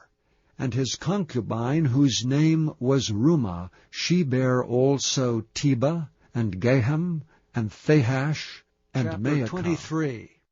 And Sarah was 127 years old. These were the years of the life of Sarah. And Sarah died in Kirjath Arba, the same as Hebron, in the land of Canaan. And Abraham came to mourn for Sarah, and to weep for her. And Abraham stood up from before his dead, and spake unto the sons of Heth, saying, I am a stranger and a sojourner with you. Give me a possession of a burying place with you, that I may bury my dead out of my sight. And the children of Heth answered Abraham, saying unto him, Hear us, my lord. Thou art a mighty prince among us. In the choice of our sepulchres bury thy dead. None of us shall withhold from thee his sepulchre, but that thou mayest bury thy dead. And Abraham stood up and bowed himself to the people of the land, even to the children of Heth. And he communed with them, saying, If it be your mind that I should bury my dead out of my sight, hear me, and entreat for me to Ephron the son of Zohar, that he may give me the cave of Machpelah, which he hath, which is in the end of his field. For as much money as it is worth, he shall give it me for a possession of a burying place amongst you. And Ephron dwelt among the people of Heth, and Ephron the Hittite answered Abraham in the audience of the children of Heth, even of all that went in at the gate of his city, saying, Nay, my lord, hear me. The field I give thee, and the cave that is therein I give it thee. In the presence of the sons of my people give I it thee. Bury thy dead. And Abraham bowed down himself before the people of the land. And he spake unto Ephron in the audience of the people of the land, saying, But if thou wilt give it, I pray thee, hear me. I will give thee money for the field. Take it of me, and I will bury my dead there. And Ephron answered Abraham, saying unto him, My lord, hearken unto me. The land is worth 400 shekels of silver. What is that betwixt me and thee? Bury therefore thy dead. And Abraham hearkened unto Ephron. And Abraham weighed to Ephron the silver which he had named in the audience of the sons of Heth, 400 shekels of silver, current money with the merchant.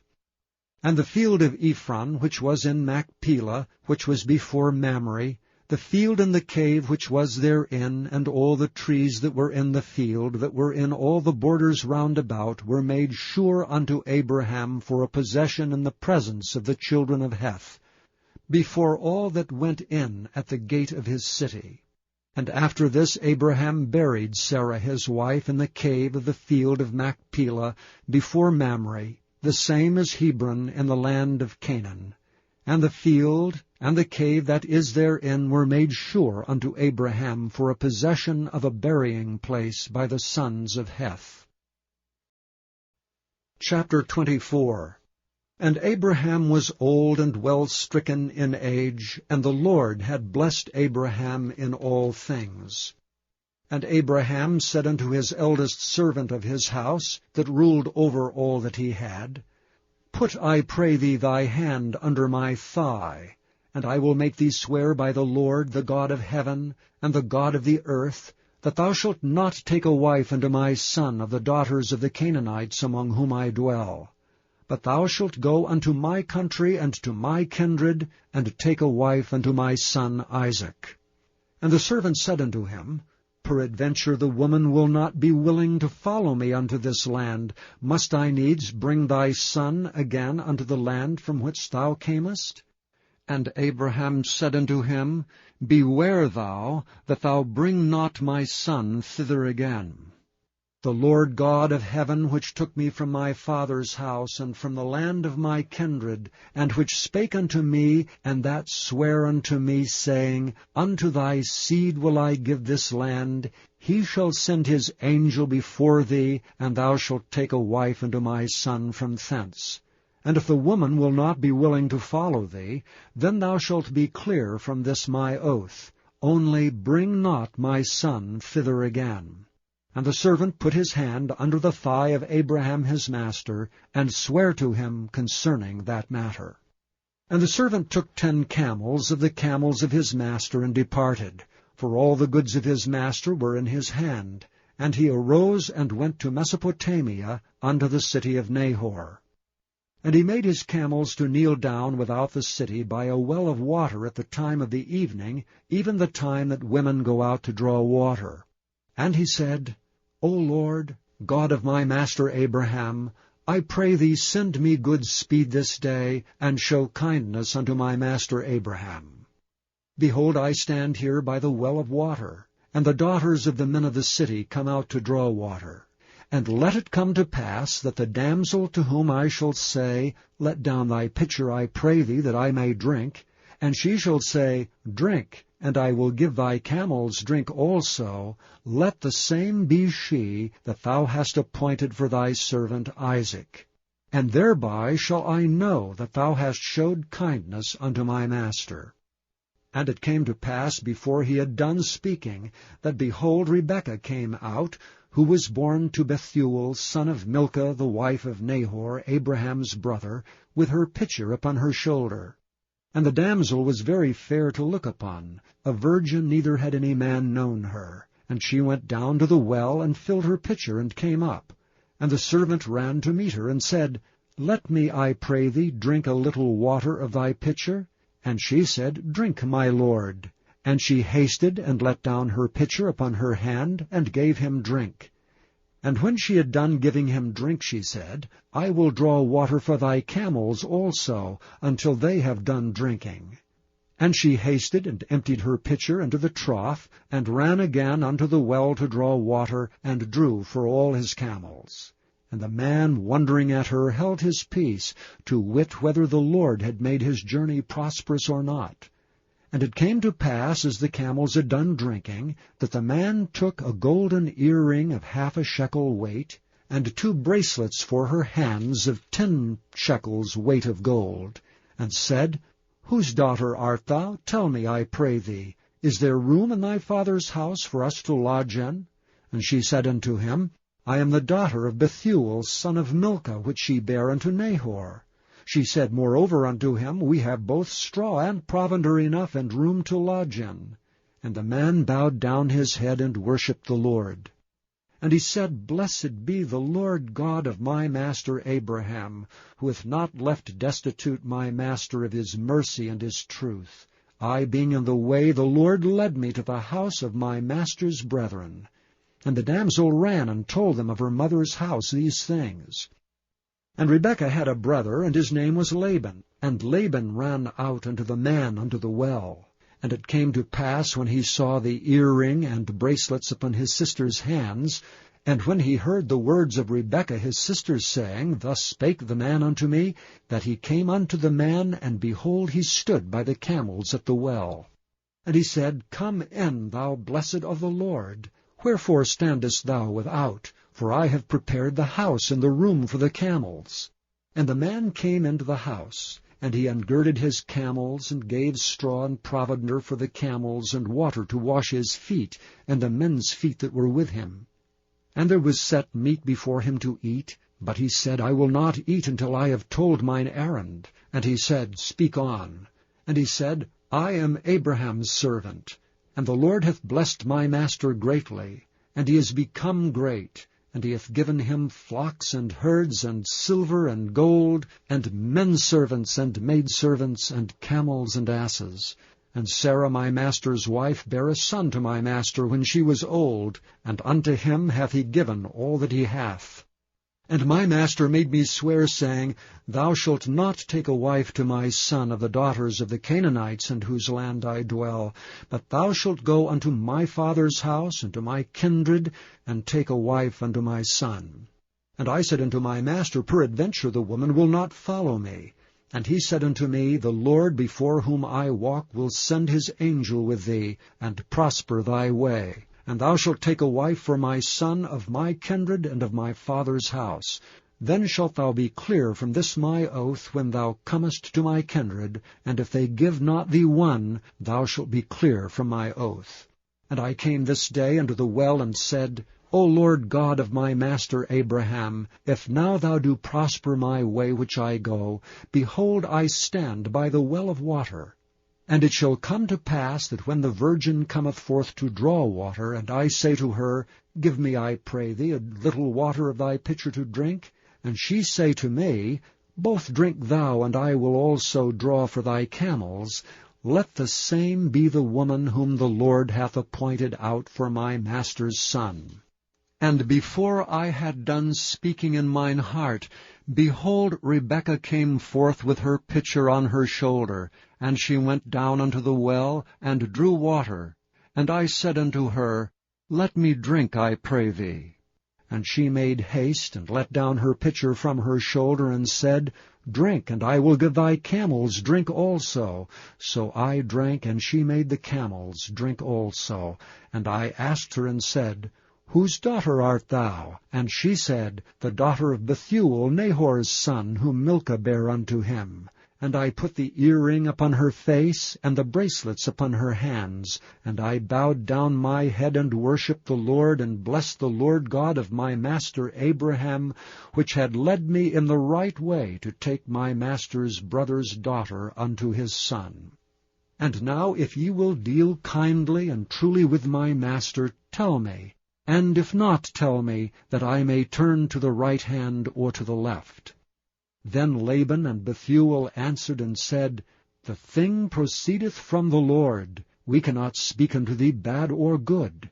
Behold, Rebekah is before thee. Take her and go, and let her be thy master's son's wife, as the Lord hath spoken. And it came to pass that when Abraham's servant heard their words, he worshipped the Lord, bowing himself to the earth. And the servant brought forth jewels of silver and jewels of gold and raiment, and gave them to Rebekah. He gave also to her brother and to her mother precious things. And they did eat and drink, he and the men that were with him, and tarried all night. And they rose up in the morning, and he said, Send me away unto my master. And her brother and her mother said, Let the damsel abide with us a few days, at the least 10. After that she shall go. And he said unto them, Hinder me not, seeing the Lord hath prospered my way. Send me away, that I may go to my master. And they said, We will call the damsel, and inquire at her mouth. And they called Rebekah, and said unto her, Wilt thou go with this man? And she said, I will go. And they sent away Rebekah their sister, and her nurse, and Abraham's servant, and his men. And they blessed Rebekah, and said unto her, Thou art our sister, be thou the mother of thousands of millions, and let thy seed possess the gate of those which hate them. And Rebekah arose, and her damsels, and they rode upon the camels, and followed the man. And the servant took Rebekah, and went his way. And Isaac came from the way of the well Lahairoi, for he dwelt in the south country. And Isaac went out to meditate in the field at the eventide. And he lifted up his eyes, and saw, and behold, the camels were coming. And Rebekah lifted up her eyes, and when she saw Isaac, she alighted off the camel. For she had said unto the servant, What man is this that walketh in the field to meet us? And the servant had said, It is my master. Therefore she took a veil, and covered herself. And the servant told Isaac all things that he had done. And Isaac brought her into his mother Sarah's tent, and took Rebekah, and she became his wife. And he loved her, and Isaac was comforted after his mother's 25. Death. Then again Abraham took a wife, and her name was Keturah. And she bare him Zimran, and Jokshan, and Medan, and Midian, and Ishbak, and Shua. And Jokshan begat Sheba and Dedan, and the sons of Dedan were Ashurim, and Leturshim, and Leumim, and the sons of Midian, Ephah, and Epher, and Hanok, and Abida, and Eldaah. All these were the children of Keturah. And Abraham gave all that he had unto Isaac. But unto the sons of the concubines which Abraham had, Abraham gave gifts, and sent them away from Isaac his son, while he yet lived eastward unto the east country. And these are the days of the years of Abraham's life which he lived, 160 years. Then Abraham gave up the ghost, and died in a good old age, an old man, and full of years, and was gathered to his people. And his sons Isaac and Ishmael buried him in the cave of Machpelah, in the field of Ephron, the son of Zohar the Hittite, which is before Mamre, the field which Abraham purchased of the sons of Heth. There was Abraham buried, and Sarah his wife. And it came to pass after the death of Abraham, that God blessed his son Isaac, and Isaac dwelt by the well Lahairoi. Now these are the generations of Ishmael, Abraham's son, whom Hagar the Egyptian, Sarah's handmaid, bare unto Abraham. And these are the names of the sons of Ishmael, by their names according to their generations. The firstborn of Ishmael, Nebajoth, and Kedar, and Adbeel, and Mibsam, and Mishma, and Duma, and Massa, Hadar, and Tema, Jeter, Napish, and Kedemah.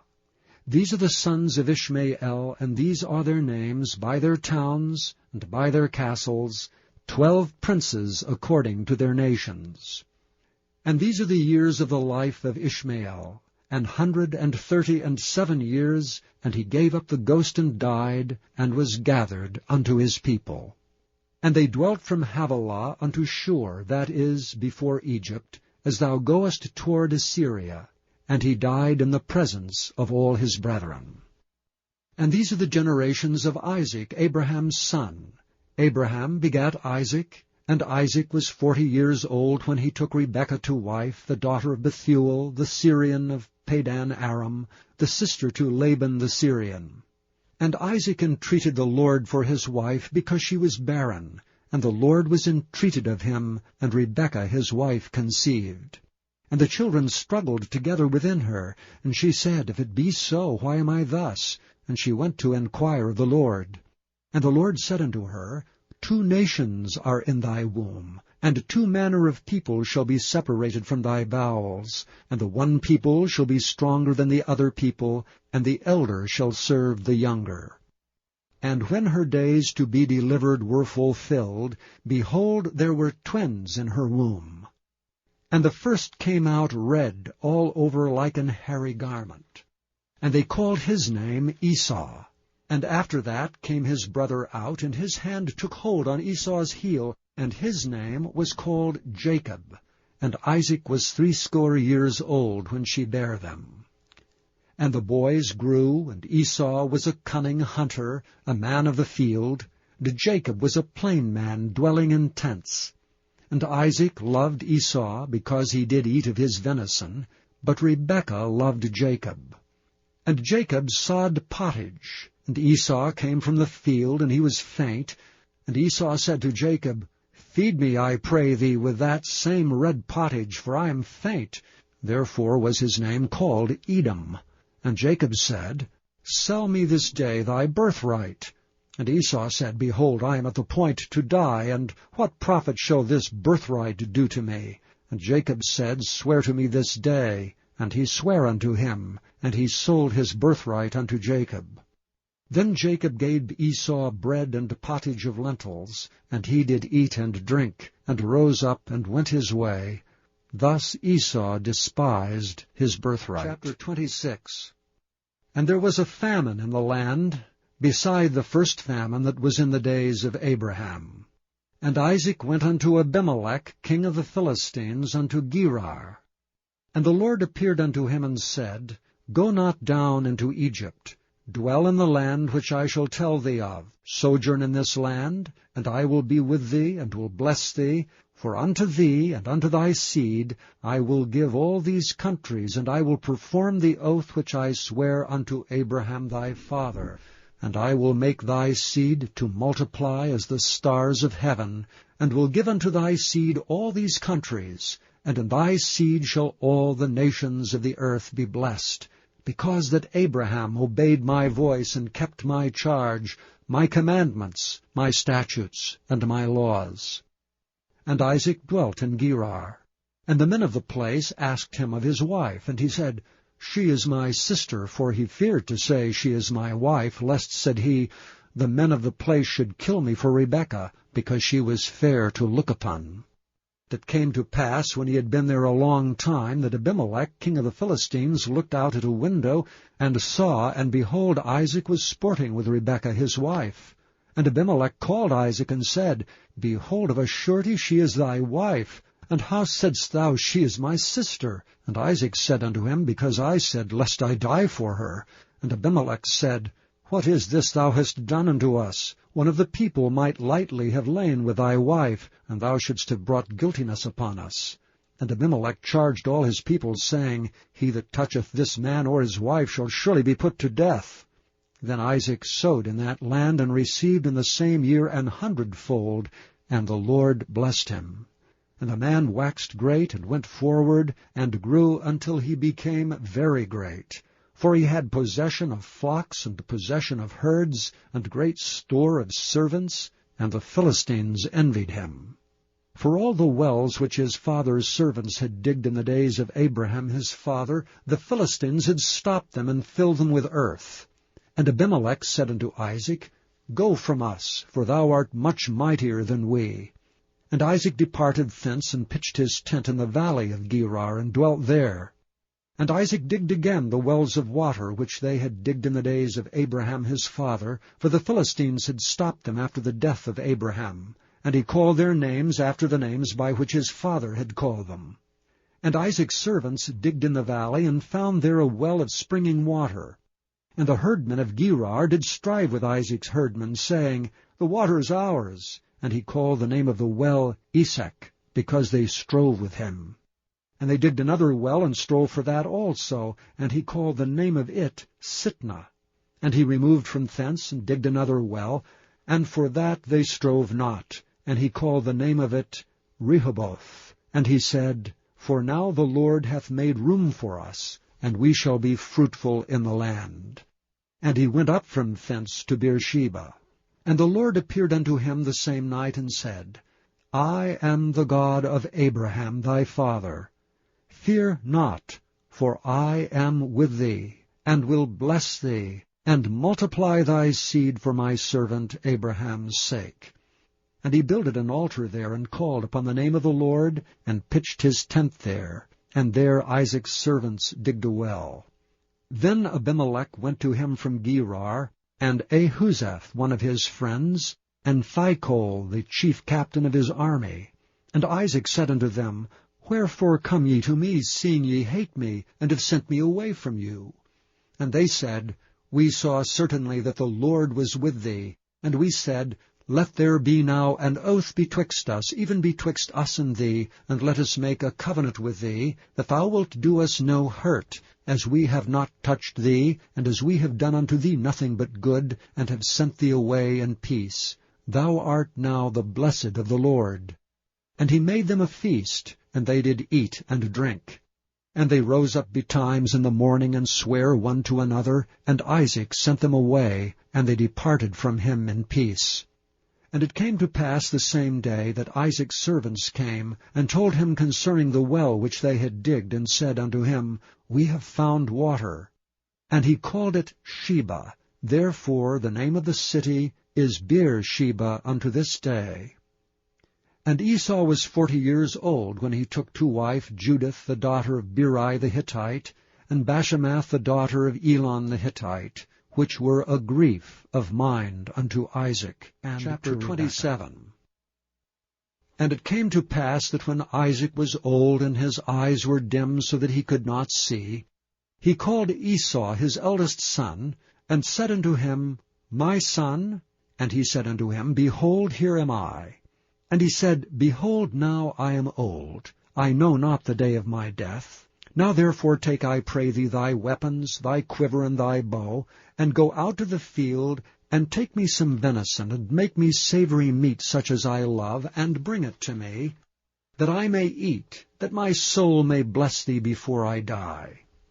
And Rebekah heard when Isaac spake to Esau his son, and Esau went to the field to hunt for venison, and to bring it. And Rebekah spake unto Jacob her son, saying, Behold, I heard thy father speak unto Esau thy brother, saying, Bring me venison, and make me savory meat, that I may eat and bless thee before the Lord before my death. Now therefore, my son, obey my voice according to that which I command thee. Go now to the flock, and fetch me from thence 2 good kids of the goats, and I will make them savory meat for thy father, such as he loveth. And thou shalt bring it to thy father, that he may eat, and that he may bless thee before his death.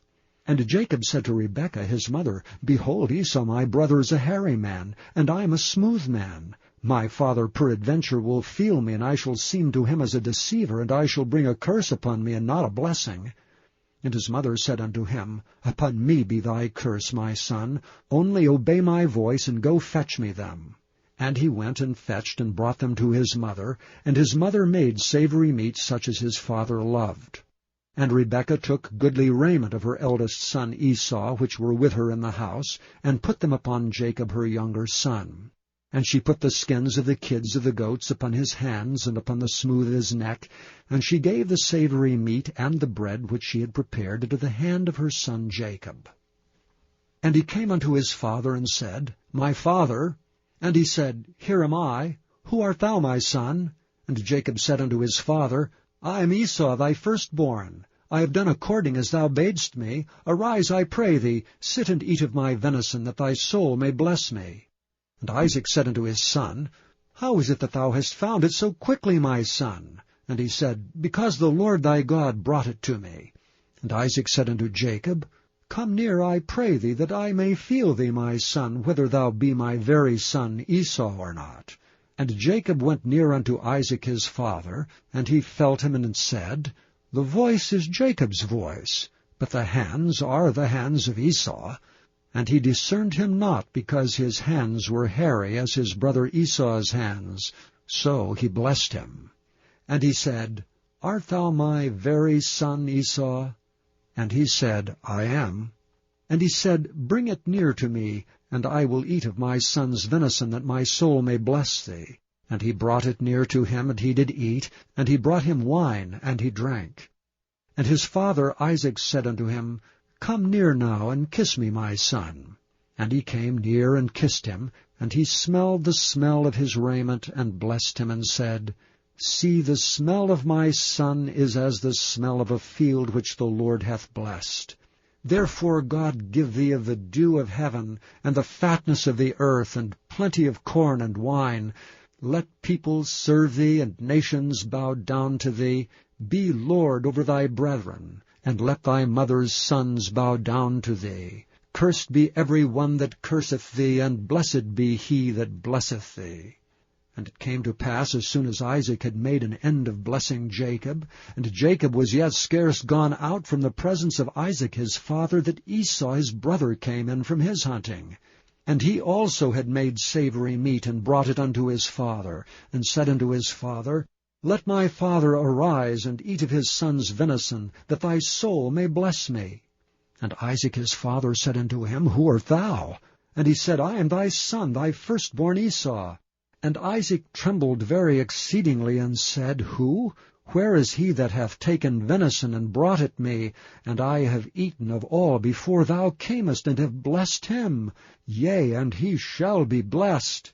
And when Esau heard the words of his father, he cried with a great and exceeding bitter cry, and said unto his father, Bless me, even me also, O my father. And he said, Thy brother came with subtlety, and hath taken away thy blessing. And he said, Is not he rightly named Jacob? For he hath supplanted me these 2 times. He took away my birthright, and behold, now he hath taken away my blessing. And he said, Hast thou not reserved a blessing for me? And Isaac answered and said unto Esau, Behold, I have made him thy lord, and all his brethren have I given to him for servants, and with corn and wine have I sustained him. And what shall I do now unto thee, my son? And Esau said unto his father, Hast thou but one blessing, my father? Bless me, even me also, O my father. And Esau lifted up his voice and wept. And Isaac his father answered and said unto him, Behold, thy dwelling shall be the fatness of the earth, and of the dew of heaven from above. And by thy sword shalt thou live, and shalt serve thy brother. And it shall come to pass, when thou shalt have the dominion, that thou shalt break his yoke from off thy neck. And Esau hated Jacob because of the blessing wherewith his father blessed him. And Esau said in his heart, The days of mourning for my father are at hand. Then will I slay my brother Jacob. And these words of Esau her elder son were told to Rebekah. And she sent and called Jacob her younger son, and said unto him, Behold, thy brother Esau, as touching thee, doth comfort himself, purposing to kill thee. Now therefore, my son, obey my voice, and arise, flee thou to Laban my brother to Haran. Tarry with him a few days, until thy brother's fury turns away, until thy brother's anger turns away from thee, and he forget that which thou hast done to him. Then I will send and fetch thee from thence. Why should I be deprived also of you both in one day? And Rebekah said to Isaac, I am weary of my life because of the daughters of Heth. If Jacob take a wife of the daughters of Heth, such as these which are the daughters of the land, what good shall my life do me? Chapter 28. And Isaac called Jacob, and blessed him, and charged him, and said unto him, Thou shalt not take a wife of the daughters of Canaan. Arise, go to Padan Aram, to the house of Bethuel thy mother's father, and take thee a wife from thence of the daughters of Laban thy mother's brother. And God Almighty bless thee, and make thee fruitful, and multiply thee, that thou mayest be a multitude of people, and give thee the blessing of Abraham to thee, and to thy seed with thee, that thou mayest inherit the land wherein thou art a stranger, which God gave unto Abraham. And Isaac sent away Jacob, and he went to Padan Aram unto Laban, son of Bethuel the Syrian, the brother of Rebekah, Jacob's and Esau's mother. When Esau saw that Isaac had blessed Jacob, and sent him away to Padan Aram, to take him a wife from thence, and that as he blessed him he gave him a charge, saying, Thou shalt not take a wife of the daughters of Canaan, and that Jacob obeyed his father and his mother, and was gone to Padan Aram, and Esau, seeing that the daughters of Canaan pleased not Isaac his father, then went Esau unto Ishmael, and took unto the wives which he had, Mahalath, the daughter of Ishmael, Abram's son, the sister of Nebajoth, to be his wife. And Jacob went out from Beersheba, and went toward Haran. And he lighted upon a certain place, and tarried there all night, because the sun was set. And he took the stones of that place, and put them for his pillows, and lay down in that place to sleep.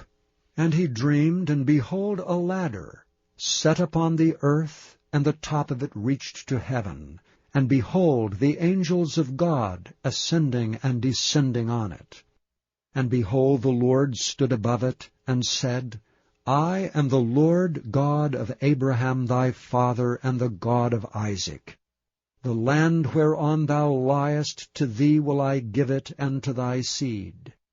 And thy seed shall be as the dust of the earth, and thou shalt spread abroad to the west and to the east, and to the north and to the south. And in thee and in thy seed shall all the families of the earth be blessed. And behold, I am with thee, and will keep thee in all places whither thou goest, and will bring thee again unto this land. For I will not leave thee until I have done that which I have spoken to thee of. And Jacob awakened out of his sleep, and he said, Surely the Lord is in this place, and I knew it not. And he was afraid, and said, How dreadful is this place! This is none other but the house of God, and this is the gate of heaven.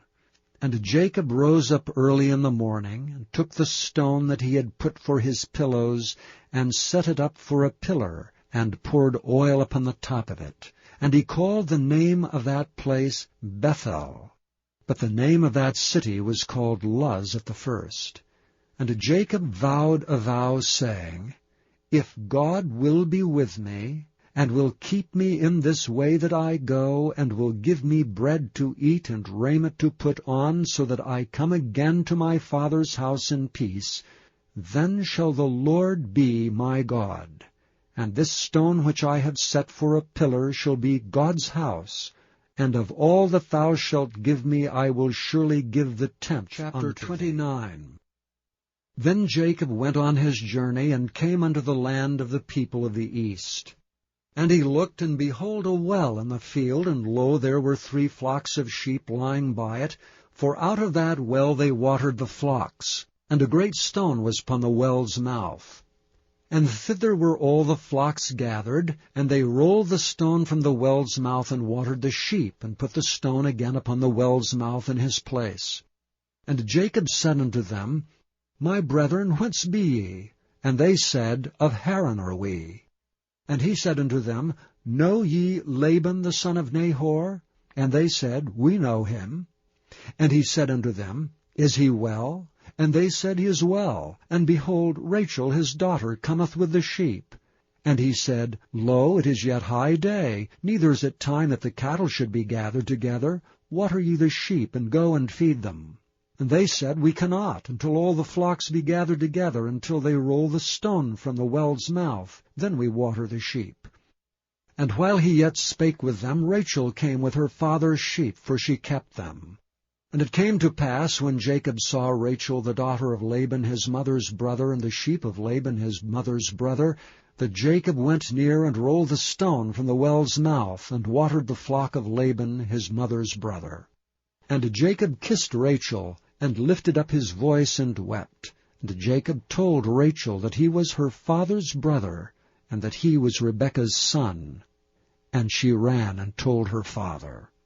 And it came to pass, when Laban heard the tidings of Jacob his sister's son, that he ran to meet him, and embraced him, and kissed him, and brought him to his house. And he told Laban all these things.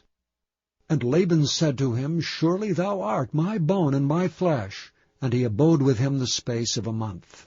And Laban said unto Jacob, Because thou art my brother, shouldst thou therefore serve me for naught? Tell me, what shall thy wages be?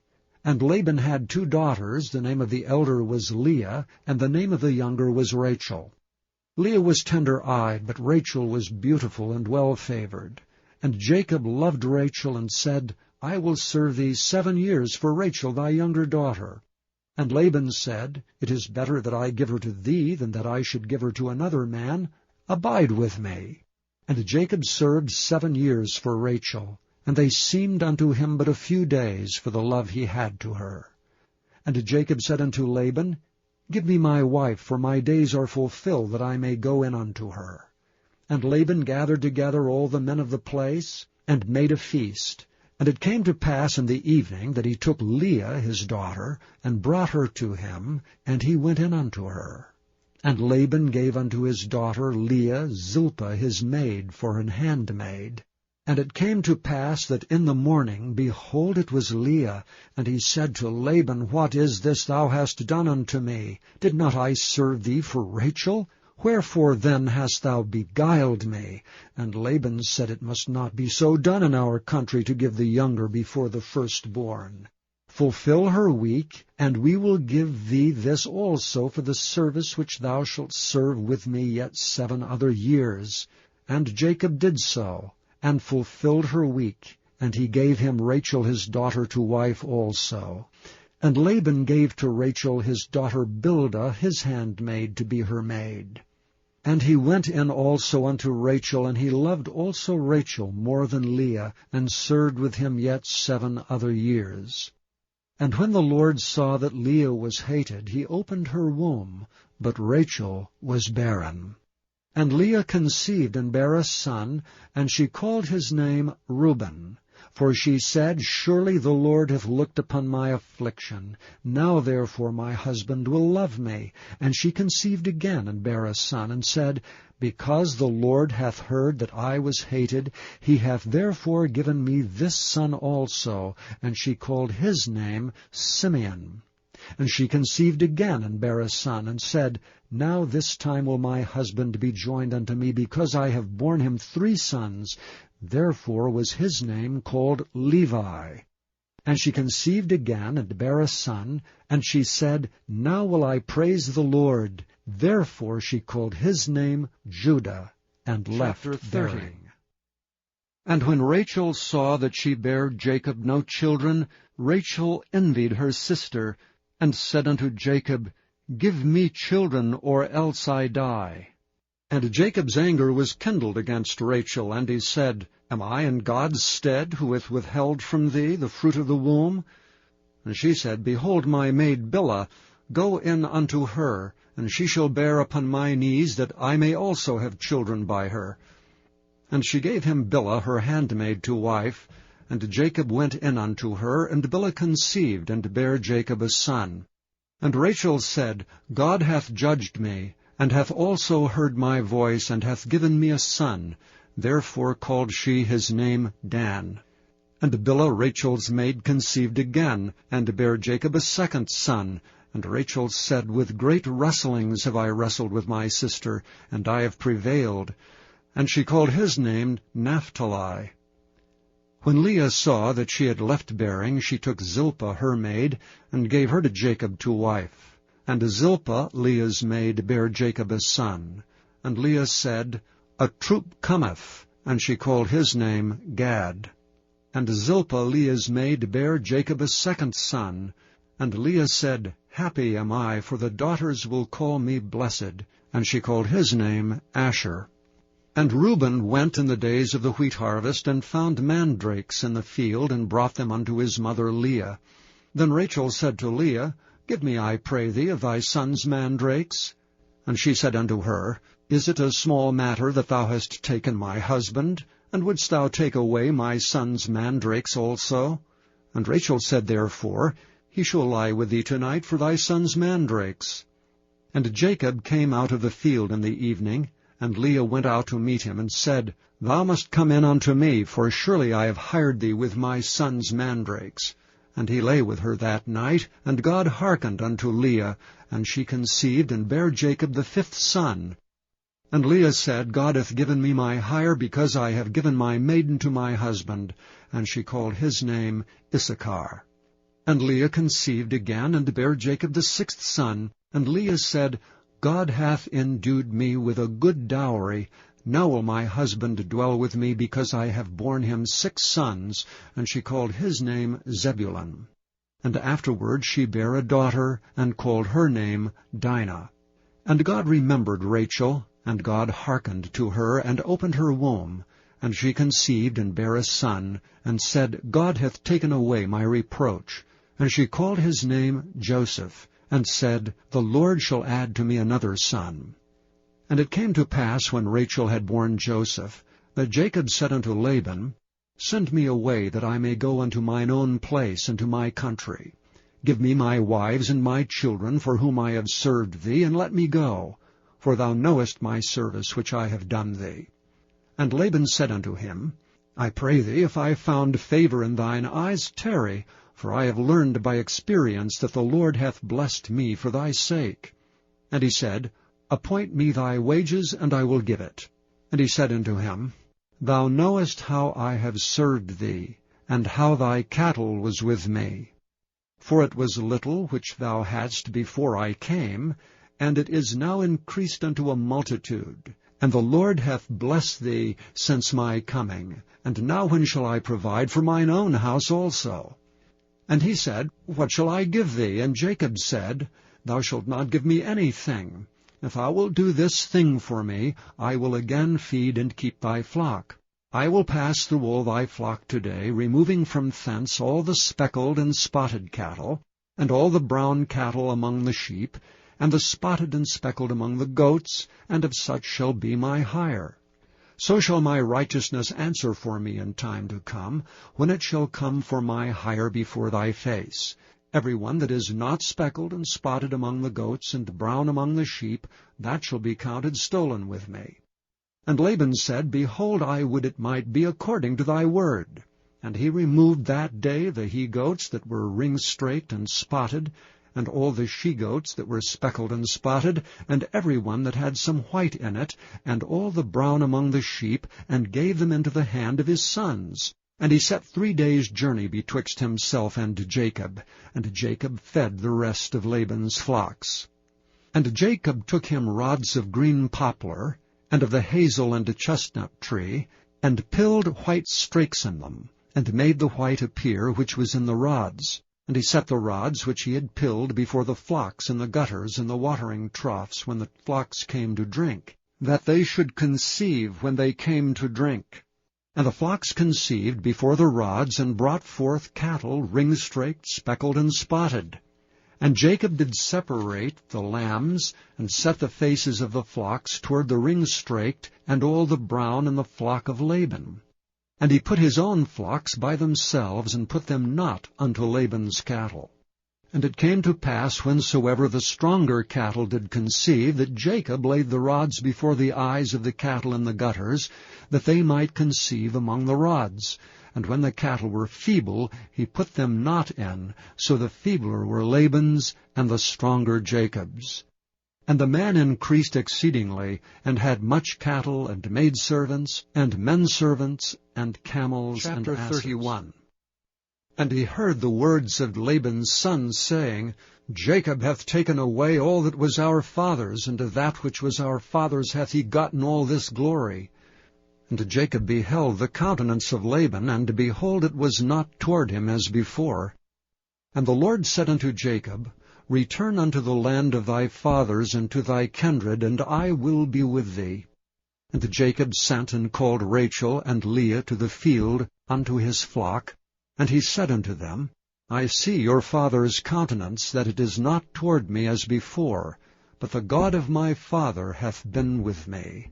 And ye know that with all my power have I served your father. And your father hath deceived me, and changed my wages 10 times, but God suffered him not to hurt me. If he said thus, The speckled shall be thy wages, then all the cattle bear speckled. And if he said thus, The ring-straked shall be thy hire, then bear all the cattle ring-straked.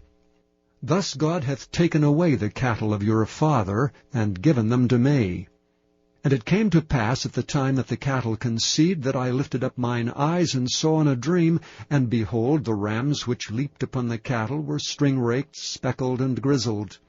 And the angel of God spake unto me in a dream, saying, Jacob? And I said, Here am I. And he said, Lift up now thine eyes, and see, all the rams which leap upon the cattle are ring-straked, speckled, and grizzled, for I have seen all that Laban doeth unto thee. I am the God of Bethel, where thou anointedst the pillar, and where thou vowedst a vow unto me. Now arise, get thee out from this land, and return unto the land of thy kindred. And Rachel and Leah answered and said unto him, Is there yet any portion or inheritance for us in our father's house? Are we not counted of him strangers? For he hath sold us, and hath quite devoured also our money.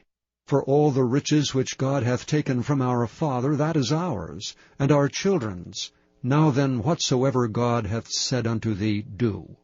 Then Jacob rose up, and set his sons and his wives upon camels.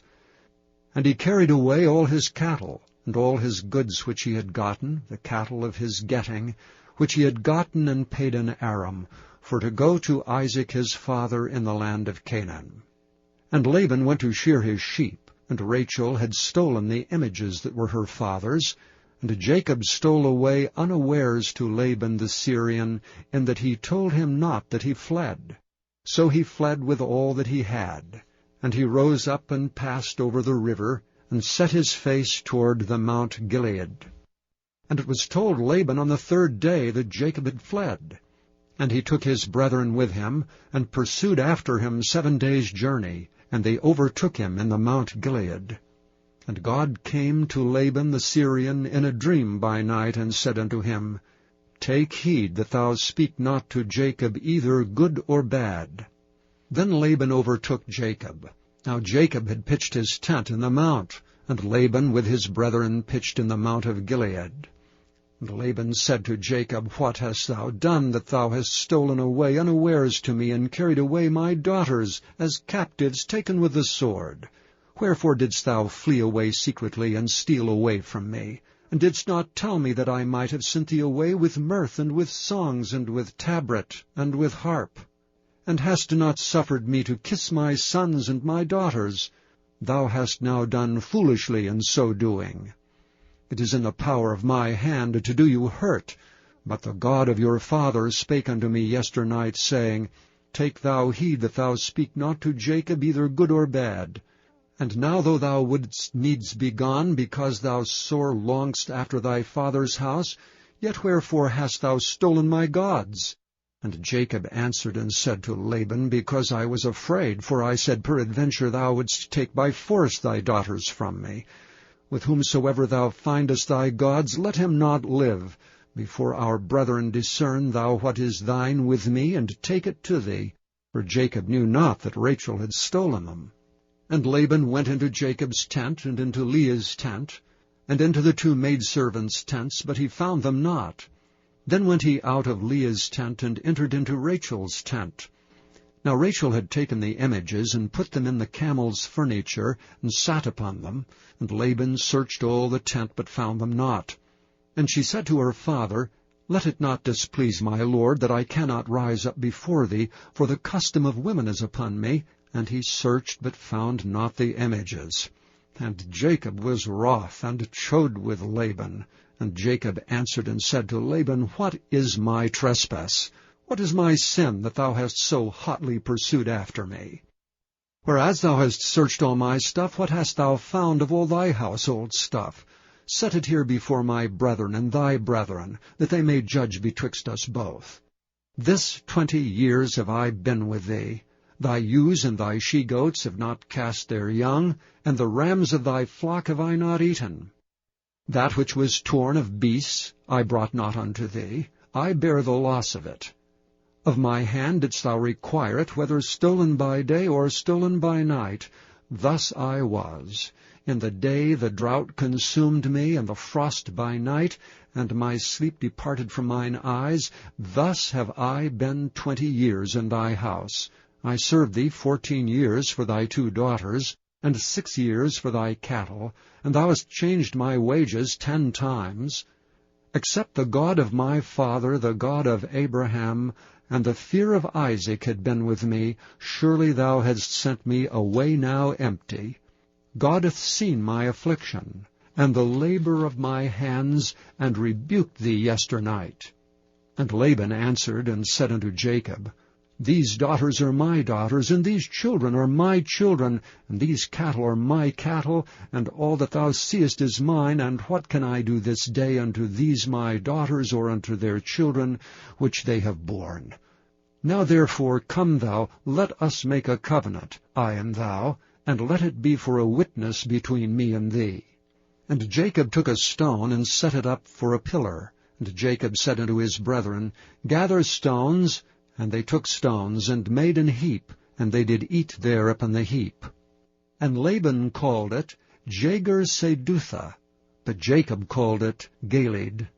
And Laban said, This heap is a witness between me and thee this day. Therefore was the name of it called Galeed. And Mizpah, for he said, The Lord watch between me and thee, when we are absent one from another. If thou shalt afflict my daughters, or if thou shalt take other wives beside my daughters, no man is with us. See, God is witness betwixt me and thee. And Laban said to Jacob, Behold this heap, and behold this pillar which I have cast betwixt me and thee. This heap be witness, and this pillar be witness, that I will not pass over this heap to thee, and that thou shalt not pass over this heap and this pillar unto me for harm. The God of Abraham and the God of Nahor, the God of their father, judge betwixt us. And Jacob sware by the fear of his father Isaac. Then Jacob offered sacrifice upon the mount, and called his brethren to eat bread. And they did eat bread, and tarried all night in the mount. And early in the morning Laban rose up, and kissed his sons and his daughters, and blessed them. And Laban departed, and returned unto his place. 32. And Jacob went on his way, and the angels of God met him. And when Jacob saw them, he said, This is God's host. And he called the name of that place Mahanaim. And Jacob sent messengers before him to Esau his brother, unto the land of Seir, the country of Edom. And he commanded them, saying, Thus shall ye speak unto my lord Esau. Thy servant Jacob saith thus, I have sojourned with Laban, and stayed there until now, and I have oxen and asses, flocks and men servants, and women servants, and I have sent to tell my lord, that I may find grace in thy sight. And the messengers returned to Jacob, saying, We came to thy brother Esau, and also he cometh to meet thee, and 400 men with him. Then Jacob was greatly afraid and distressed, and he divided the people that was with him, and the flocks and herds and the camels, into 2 bands, and said, If Esau come to the one company and smite it, then the other company which is left shall escape. And Jacob said, O God of my father Abraham, and God of my father Isaac, the Lord, which saidst unto me, Return unto thy country and to thy kindred, and I will deal well with thee, I am not worthy of the least of all mercies, and of all the truth which thou hast showed unto thy servant, for with my staff I passed over this Jordan, and now I am become 2 bands. Deliver me, I pray thee, from the hand of my brother, from the hand of Esau, for I fear him, lest he will come and smite me, and the mother with the children. And thou saidst, I will surely do thee good, and make thy seed as the sand of the sea, which cannot be numbered for multitude. And he lodged there that same night, and took of that which came to his hand a present for Esau his brother, 200 she-goats and 20 he-goats, 200 ewes and 20 rams, 30 milk camels with their colts, 40 kine and 10 bulls, 20 she-asses and 10 foals. And he delivered them into the hand of his servants, every drove by themselves, and said unto his servants, Pass over before me, and put a space betwixt drove and drove. And he commanded the foremost, saying, When Esau my brother meeteth thee, and asketh thee, saying, Whose art thou? And whither goest thou? And whose are these before thee? Then thou shalt say, They be thy servant Jacob's. It is a present sent unto my lord Esau, and behold, also he is behind us. And so commanded he the second and the third, and all that followed the droves, saying, On this manner shall ye speak unto Esau when ye find him. And say ye moreover, Behold, thy servant Jacob is behind us. For he said, I will appease him with the present that goeth before me, and afterward I will see his face, peradventure he will accept of me. So went the present over before him, and himself lodged that night in the company. And he rose up that night, and took his 2 wives, and his 2 women servants, and his 11 sons, and passed over the ford Jabbok. And he took them, and sent them over the brook, and sent over that he had. And Jacob was left alone, and there wrestled a man with him until the breaking of the day. And when he saw that he prevailed not against him, he touched the hollow of his thigh, and the hollow of Jacob's thigh was out of joint as he wrestled with him. And he said, Let me go, for the day breaketh. And he said, I will not let thee go, except thou bless me. And he said unto him, What is thy name? And he said, Jacob. And he said, Thy name shall be called no more Jacob, but Israel, for as a prince hast thou power with God and with men, and hast prevailed. And Jacob asked him, and said, Tell me, I pray thee, thy name. And he said, Wherefore is it that thou dost ask after my name? And he blessed him there. And Jacob called the name of the place Peniel, for I have seen God face to face, and my life is preserved. And as he passed over Penuel, the sun rose upon him, and he halted upon his thigh. Therefore the children of Israel eat not of the sinew which shrank, which is upon the hollow of the thigh unto this day, because he touched the hollow of Jacob's thigh in the sinew that shrank. And Jacob lifted up his eyes and looked, and behold, Esau came, and with him 400 men. And he divided the children unto Leah, and unto Rachel, and unto the 2 handmaids, and he put the handmaids and their children foremost, and Leah and her children after, and Rachel and Joseph hindermost. And he passed over before them, and bowed himself to the ground 7 times, until he came near to his brother. And Esau ran to meet him, and embraced him, and fell on his neck, and kissed him, and they wept. And he lifted up his eyes, and saw the women and the children, and said, Who are those with thee? And he said, The children which God hath graciously given thy servant. Then the handmaidens came near, they and their children, and they bowed themselves. And Leah also with her children came near, and bowed themselves. And after came Joseph near, and Rachel, and they bowed themselves. And he said, What meanest thou by all this drove which I met? And he said, These are to find grace in the sight of my Lord. And Esau said, I have enough, my brother, keep that thou hast unto thyself. And Jacob said, Nay, I pray thee, if now I have found grace in thy sight, then receive my present at my hand. For therefore I have seen thy face, as though I had seen the face of God, and thou wast pleased with me. Take, I pray thee, my blessing that is brought to thee, because God hath dealt graciously with me, and because I have enough. And he urged him, and he took it. And he said, Let us take our journey, and let us go, and I will go before thee. And he said unto him, My Lord knoweth that the children are tender, and the flocks and herds with young are with me, and if men should overdrive them one day, all the flock will die.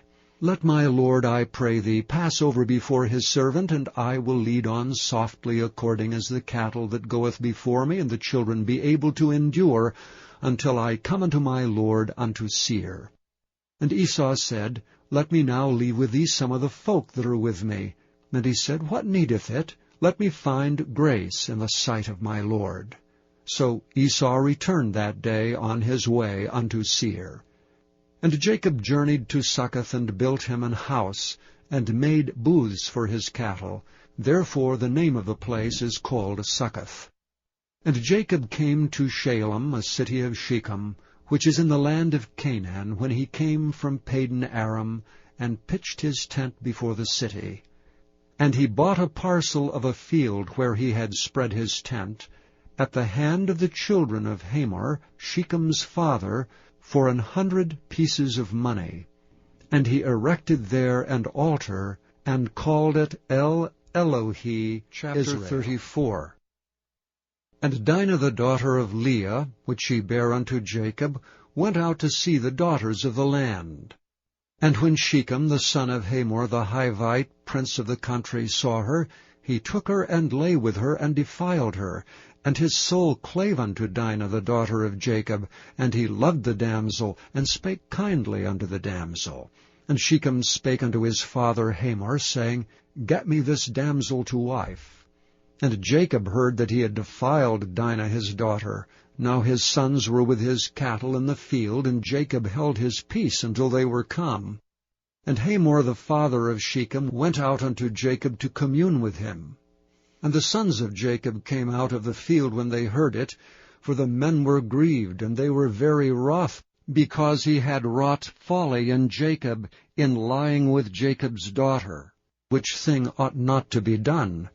And Hamor communed with them, saying, The soul of my son Shechem longeth for your daughter. I pray you, give her him to wife. And make ye marriages with us, and give your daughters unto us, and take our daughters unto you. And ye shall dwell with us, and the land shall be before you. Dwell and trade ye therein, and get you possessions therein. And Shechem said unto her father, and unto the brethren, Let me find grace in your eyes, and what ye shall say unto me I will give. Ask me never so much dowry and gift, and I will give according as ye shall say unto me. But give me the damsel to wife. Sons of Jacob answered Shechem and Hamor, his father, deceitfully, and said, because he had defiled Dinah their sister. And they said unto them, We cannot do this thing, to give our sister to one that is uncircumcised, for that were a reproach unto us. But in this will we consent unto you, if ye will be as we be, that every male of you be circumcised. Then will we give our daughter unto you, and we will take your daughters to us, and we will dwell with you, and we will become one people. But if ye will not hearken unto us to be circumcised, then we will take our daughter, and we will be gone. And their words pleased Hamor, and Shechem Hamor's son. And the young man deferred not to do the thing, because he had delight in Jacob's daughter, and he was more honorable than all the house of his father. And Hamor and Shechem his son came unto the gate of their city, and communed with the men of their city, saying, These men are peaceable with us, therefore let them dwell in the land and trade therein. For the land, behold, it is large enough for them. Let us take their daughters to us for wives, and let us give them our daughters. Only herein will the men consent unto us for to dwell with us, to be one people, if every male among us be circumcised as they are circumcised. Shall not their cattle and their substance and every beast of theirs be ours? Only let us consent unto them, and they will dwell with us.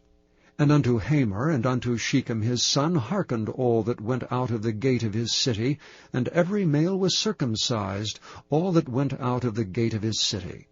And it came to pass on the third day, when they were sore, that two of the sons of Jacob, Simeon and Levi, Dinah's brethren, took each man his sword, and came upon the city boldly, and slew all the males.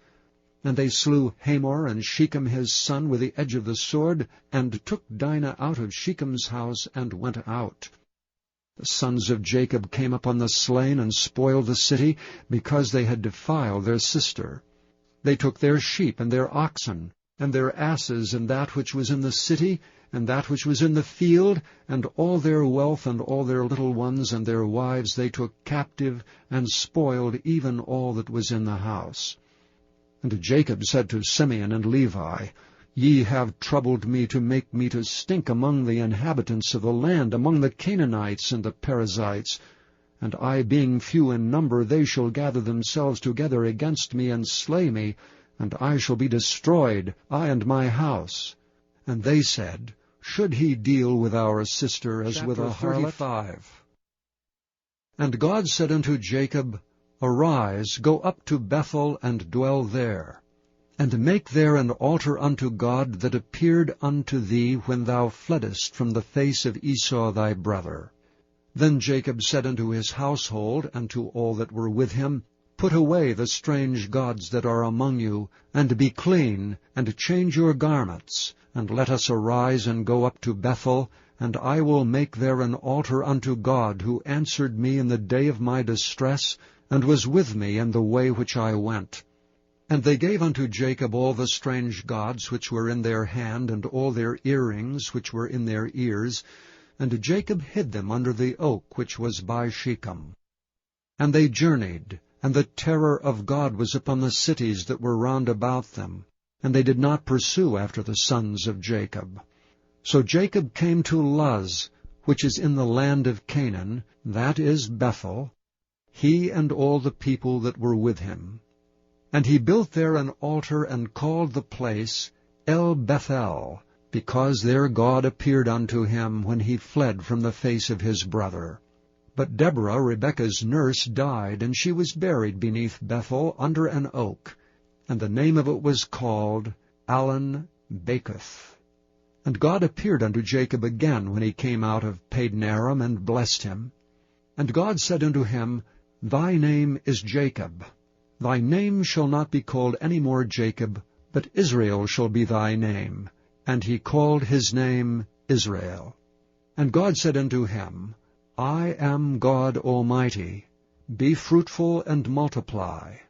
A nation and a company of nations shall be of thee, and kings shall come out of thy loins, and the land which I gave Abraham and Isaac, to thee I will give it, and to thy seed after thee will I give the land.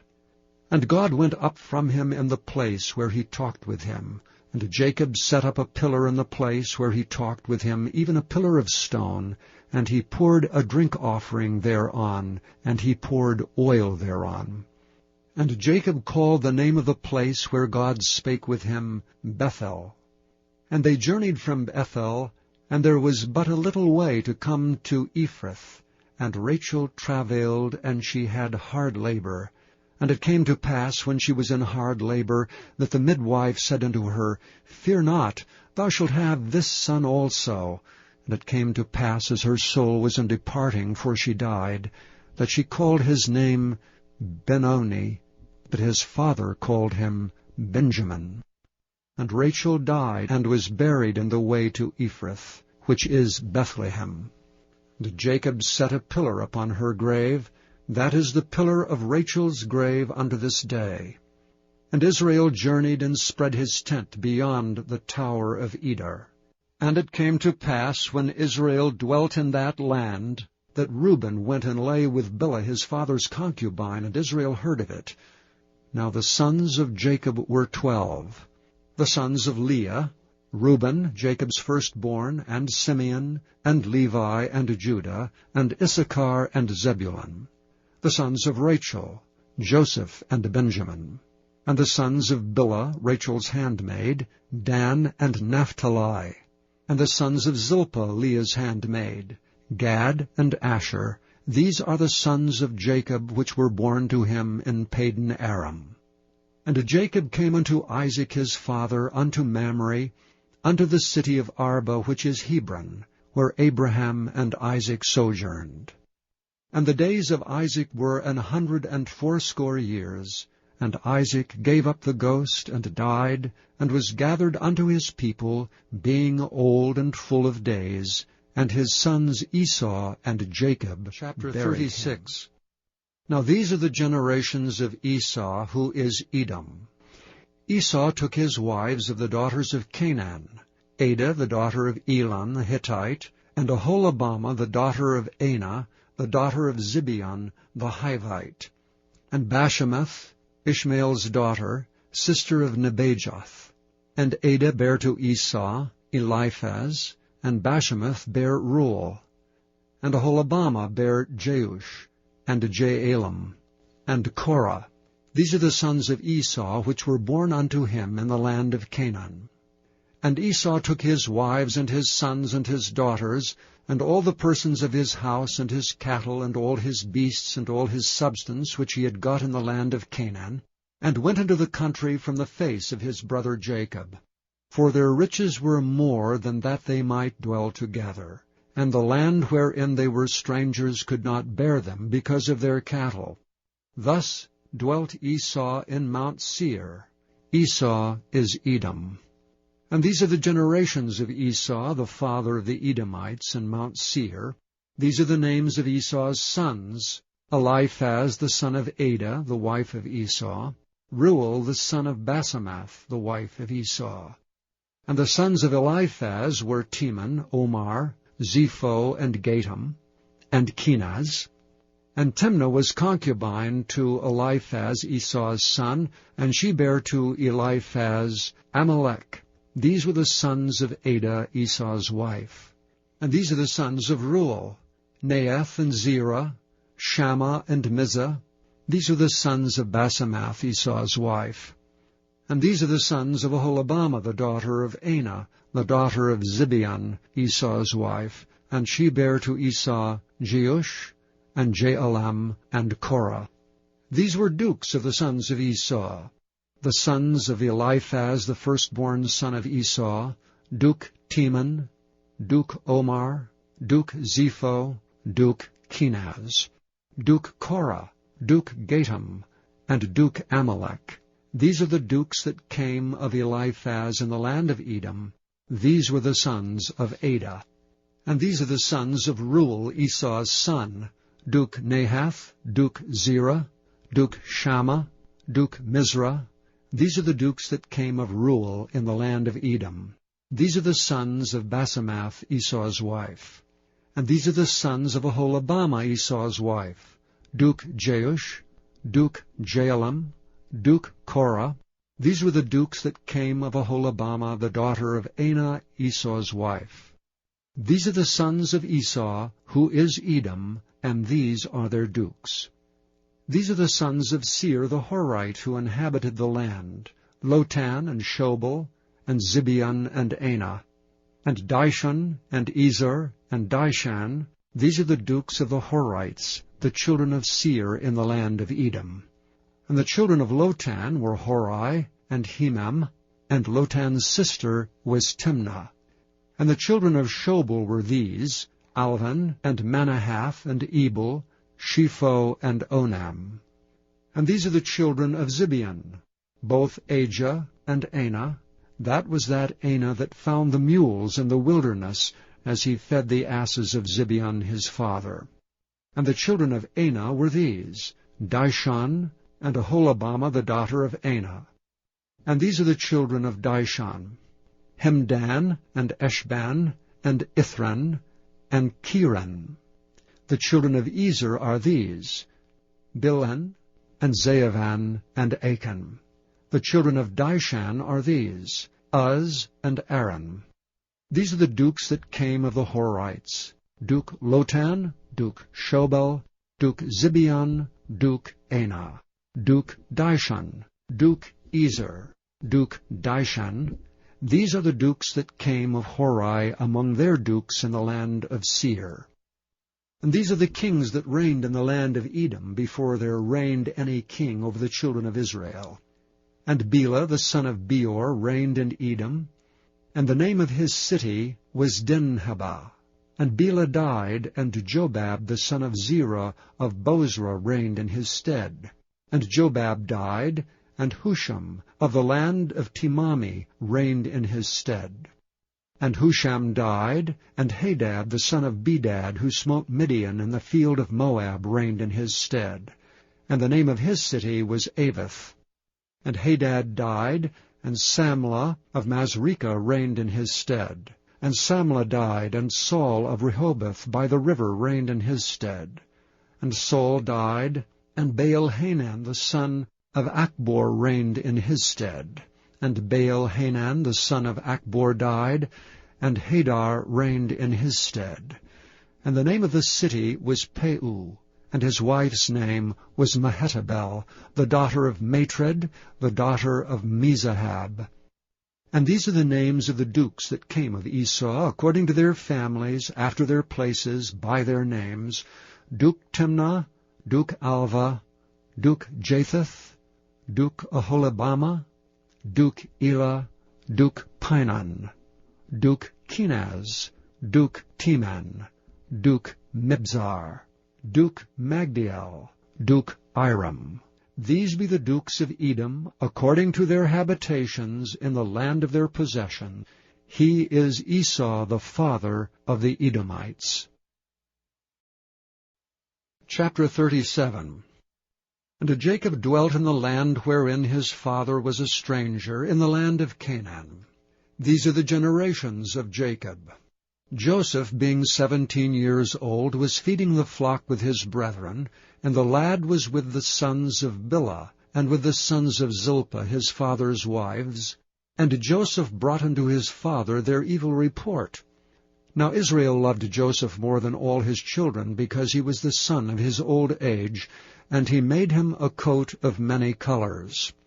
And when his brethren saw that their father loved him more than all his brethren, they hated him, and could not speak peaceably unto him.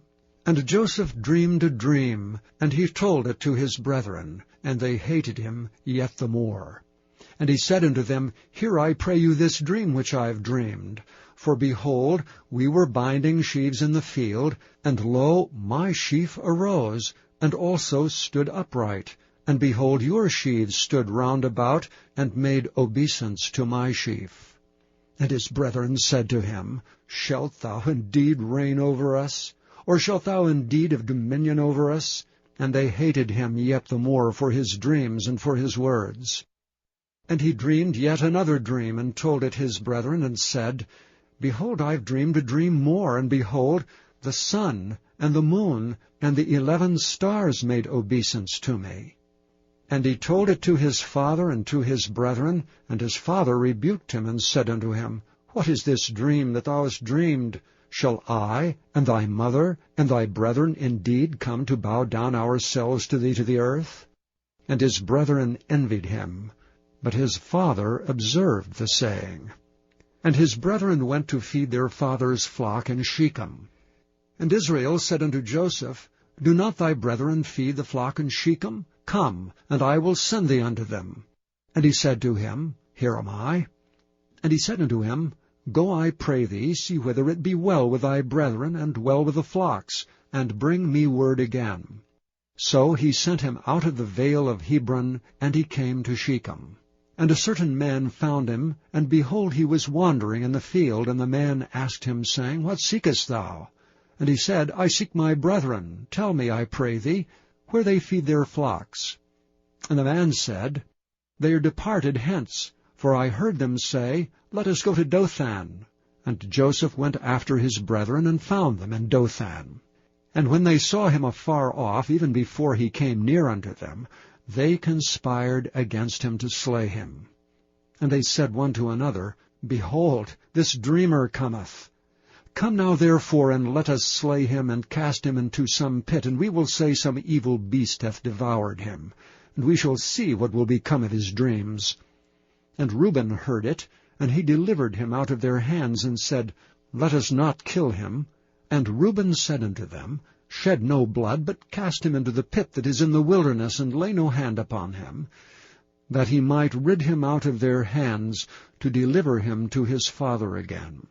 And it came to pass, when Joseph was come unto his brethren, that they stripped Joseph out of his coat of many colors that was on him. And they took him, and cast him into a pit, and the pit was empty, there was no water in it. They sat down to eat bread, and they lifted up their eyes, and looked, and behold, a company of Ishmaelites came from Gilead with their camels bearing spicery and balm and myrrh, going to carry it down to Egypt. And Judah said unto his brethren, What profit is if we slay our brother, and conceal his blood? Come, let us sell him to the Ishmaelites, and let not our hand be upon him, for he is our brother and our flesh. And his brethren were content. Then there passed by Midianites, merchantmen. And they drew and lifted up Joseph out of the pit, and sold Joseph to the Ishmaelites for 20 pieces of silver, and they brought Joseph into Egypt. And Reuben returned unto the pit, and behold, Joseph was not in the pit, and he rent his clothes. And he returned unto his brethren, and said, The child is not, and I, whither shall I go? And they took Joseph's coat, and killed a kid of the goats, and dipped the coat in the blood. And they sent the coat of many colors, and they brought it to their father, and said, This have we found. Know now whether it be thy son's coat or no.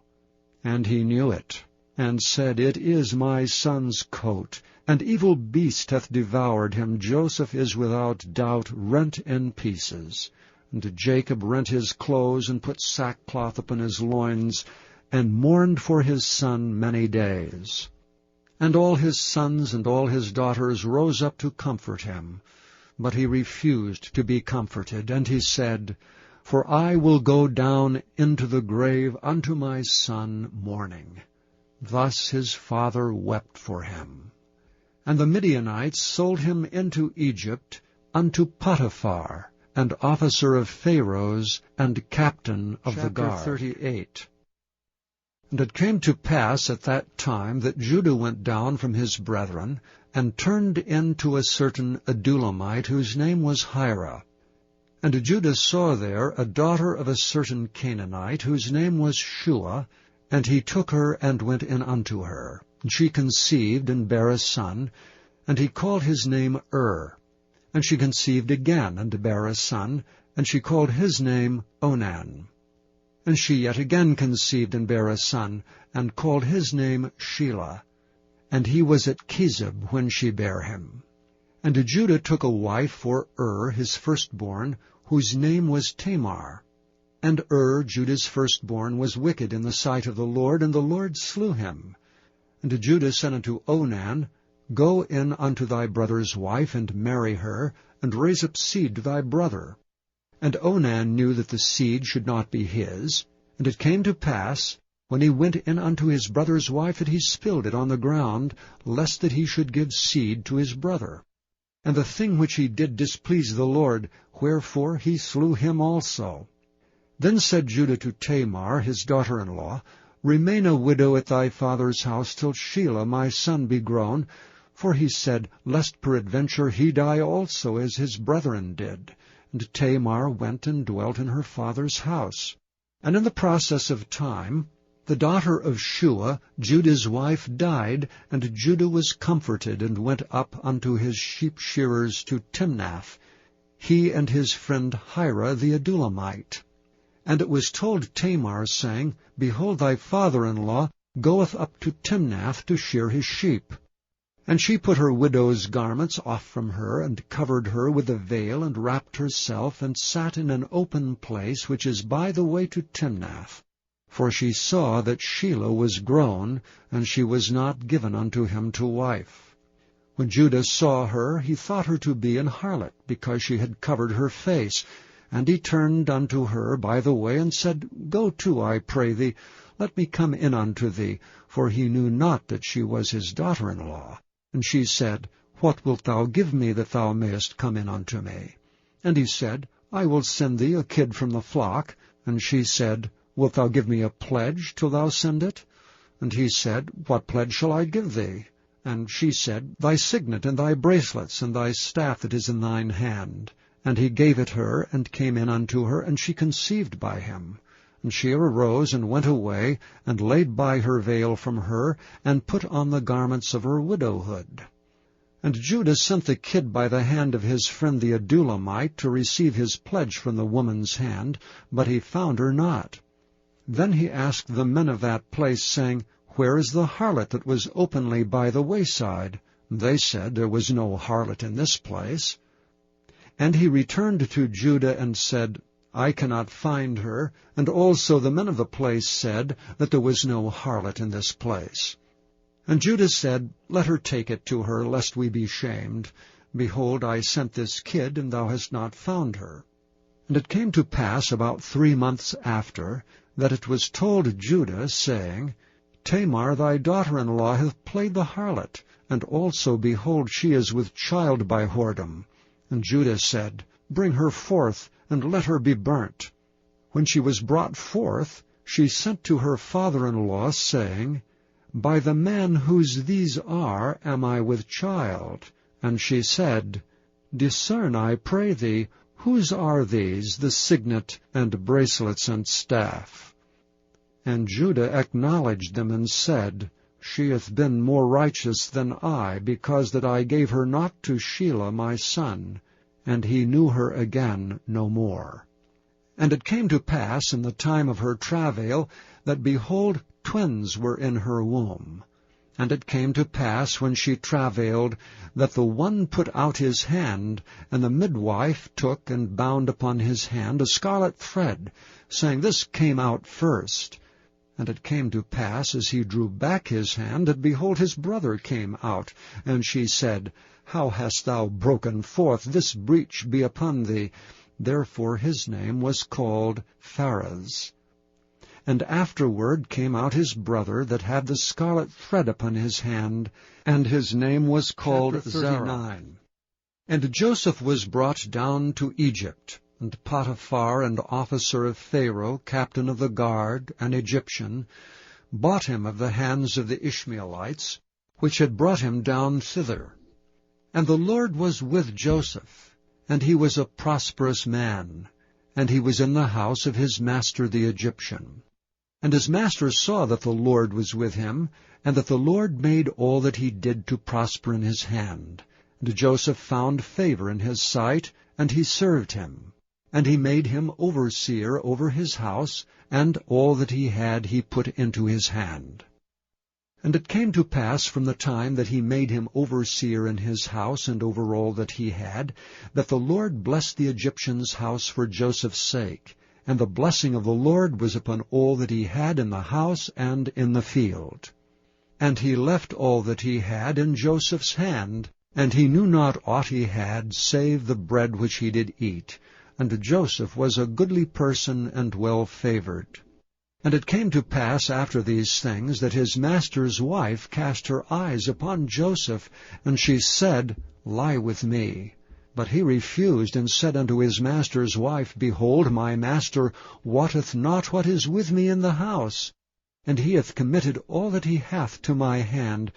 There is none greater in this house than I, neither hath he kept back anything from me but thee, because thou art his wife. How then can I do this great wickedness, and sin against God? And it came to pass, as she spake to Joseph day by day, that he hearkened not unto her to lie by her, or to be with her. And it came to pass about this time, that Joseph went into the house to do his business, and there was none of the men of the house there within. And she caught him by his garment, saying, Lie with me. And he left his garment in her hand, and fled, and got him out. And it came to pass, when she saw that he had left his garment in her hand, and was fled forth, that she called unto the men of her house, and spake unto them, saying, See, he hath brought an Hebrew unto us to mock us. He came unto me to lie with me, and I cried with a loud voice. And it came to pass, when he heard that I lifted up my voice and cried, that he left his garment with me, and fled, and got him out. And she laid up his garment by her, until his Lord came home. And she spake unto him according to these words, saying, The Hebrew servant which thou hast brought unto us came in unto me to mock me. And it came to pass, as I lifted up my voice and cried, that he left his garment with me, and fled out. That came to pass, when his master heard the words of his wife, which she spake unto him, saying, After this manner did thy servant to me, that his wrath was kindled. And Joseph's master took him, and put him into the prison, a place where the king's prisoners were bound, and he was there in the prison. But the Lord was with Joseph, and showed him mercy, and gave him favor in the sight of the keeper of the prison. And the keeper of the prison committed to Joseph's hand all the prisoners that were in the prison, and whatsoever they did there, he was the doer of it. The keeper of the prison looked not to anything that was under his hand, because the Lord was with him, and that which he did the Lord made it to prosper. 40. And it came to pass after these things, that the butler of the king of Egypt and his baker had offended their lord the king of Egypt. And Pharaoh was wroth against two of his officers, against the chief of the butlers, and against the chief of the bakers.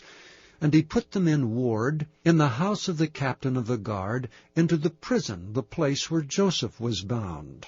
And the captain of the guard charged Joseph with them, and he served them, and they continued a season in ward. And they dreamed a dream, both of them, each man his dream in one night, each man according to the interpretation of his dream, the butler and the baker of the king of Egypt, which were bound in the prison.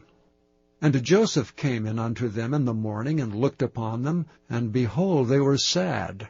And he asked Pharaoh's officers that were with him in the ward of his lord's house, saying, Wherefore look ye so sadly today? And they said unto him, We have dreamed a dream, and there is no interpreter of it. And Joseph said unto them, Do not interpretations belong to God? Tell me them, I pray you. And the chief butler told his dream to Joseph, and said to him, In my dream, behold, a vine was before me. And in the vine were 3 branches, and it was as though it budded. And her blossoms shot forth, and the clusters thereof brought forth ripe grapes. And Pharaoh's cup was in my hand, and I took the grapes, and pressed them into Pharaoh's cup, and I gave the cup into Pharaoh's hand. And Joseph said unto him, This is the interpretation of it. The 3 branches are 3 days. Yet within 3 days shall Pharaoh lift up thine head, and restore thee unto thy place, and thou shalt deliver Pharaoh's cup into his hand, after the former manner when thou wast his butler. But think on me when it shall be well with thee, and show kindness, I pray thee, unto me, and make mention of me unto Pharaoh, and bring me out of this house. For indeed I was stolen away out of the land of the Hebrews, and here also have I done nothing that they should put me into the dungeon. When the chief baker saw that the interpretation was good, he said unto Joseph, I also was in my dream, and behold, I had 3 white baskets on my head, and in the uppermost basket there was all manner of baked meats for Pharaoh, and the birds did eat them out of the basket upon my head. And Joseph answered and said, This is the interpretation thereof. The 3 baskets are 3 days. Yet within 3 days shall Pharaoh lift up thy head from off thee, and shall hang thee on a tree, and the birds shall eat thy flesh from off thee.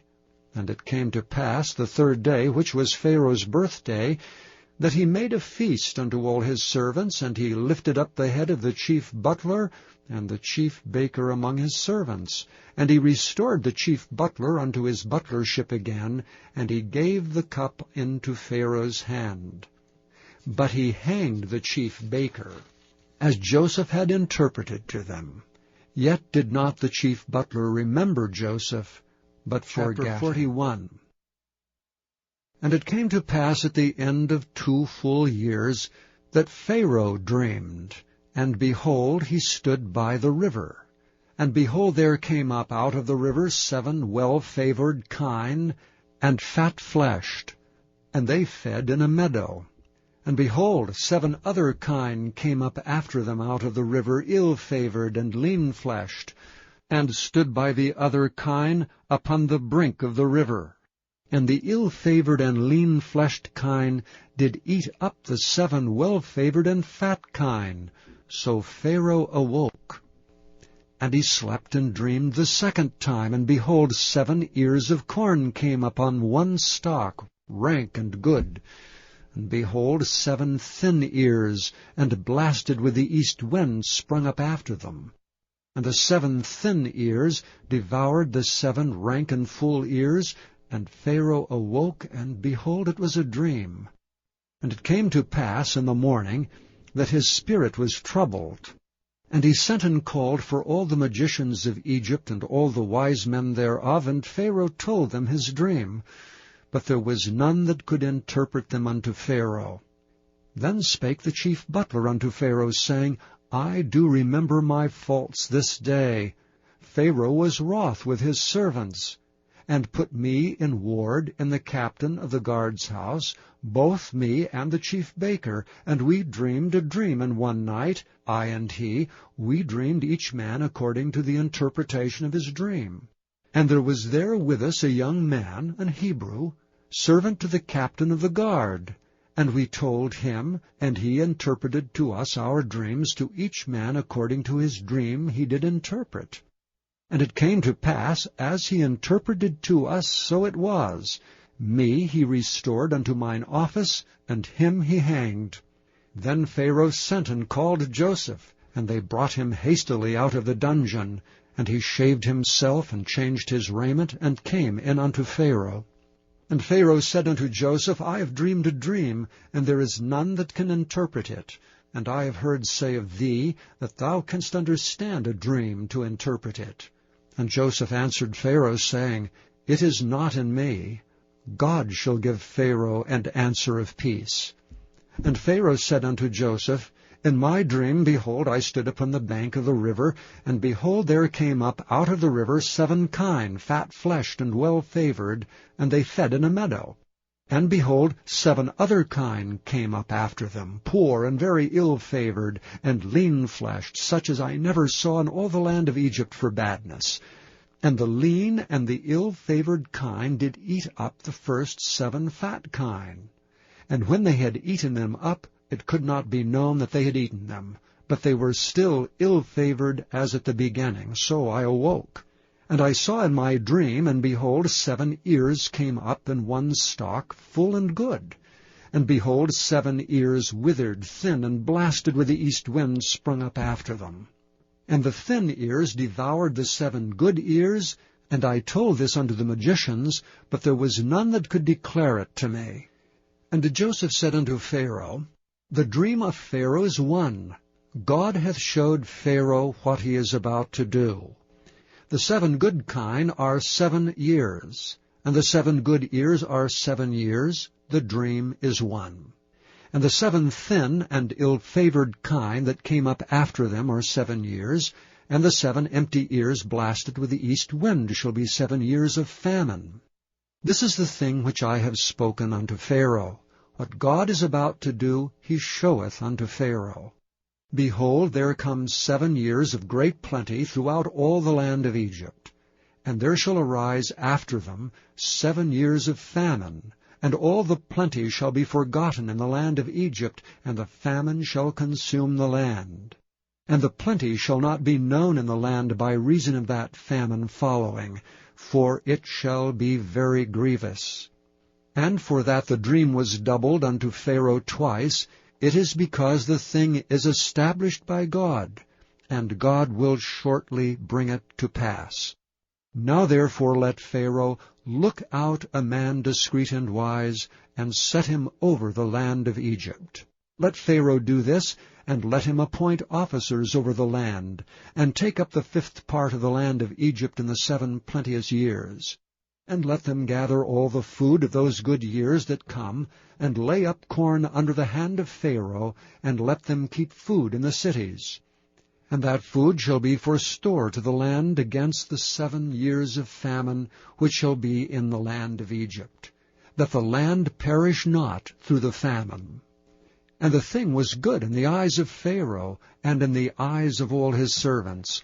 And Pharaoh said unto his servants, Can we find such a one as this is, a man in whom the Spirit of God is? And Pharaoh said unto Joseph, Forasmuch as God hath showed thee all this, there is none so discreet and wise as thou art.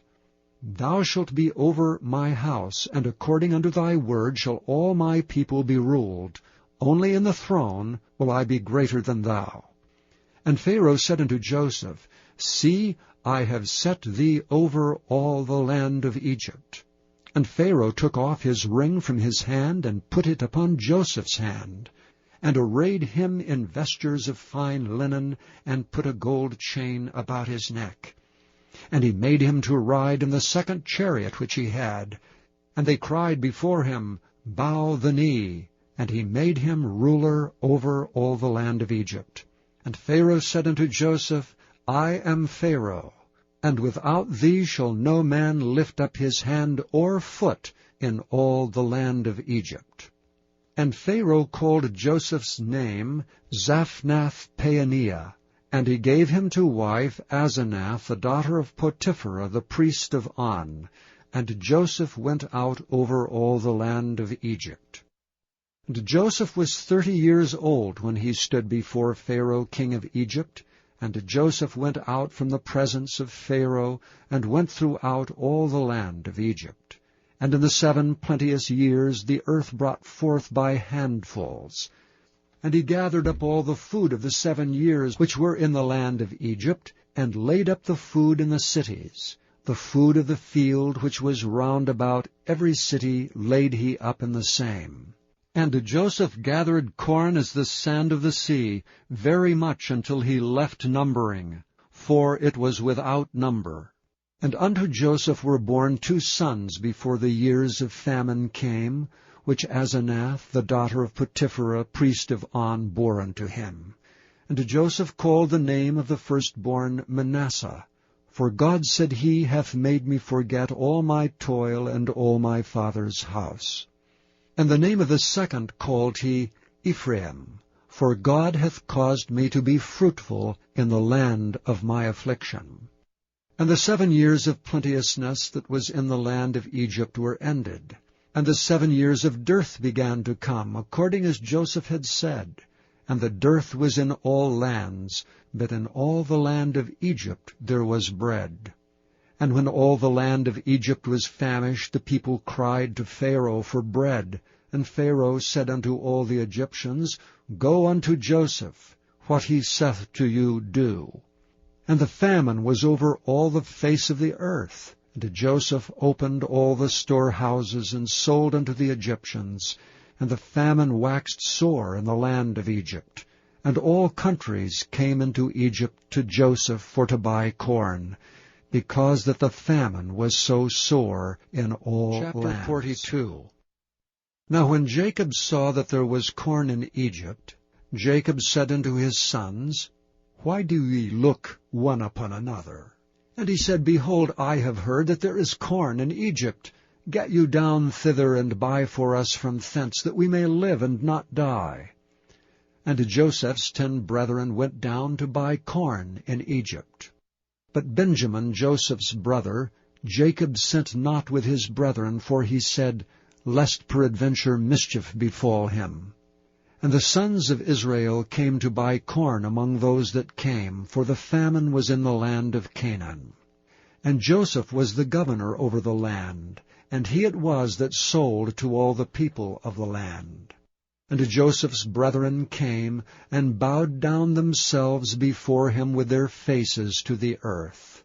And Joseph saw his brethren, and he knew them, but made himself strange unto them, and spake roughly unto them. And he said unto them, Whence come ye? And they said, From the land of Canaan to buy food. And Joseph knew his brethren, but they knew not him. And Joseph remembered the dream which he dreamed of them, and said unto them, Ye are spies, to see the nakedness of the land ye are come. And they said unto him, Nay, my lord, but to buy food are thy servants come. We are all one man's sons. We are true men. Thy servants are no spies. And he said unto them, Nay, but to see the nakedness of the land ye are come. And they said, Thy servants are 12 brethren, the sons of one man in the land of Canaan. And behold, the youngest is this day with our father, and one is not. And Joseph said unto them, That is it that I spake unto you, saying, Ye are spies. Hereby ye shall be proved.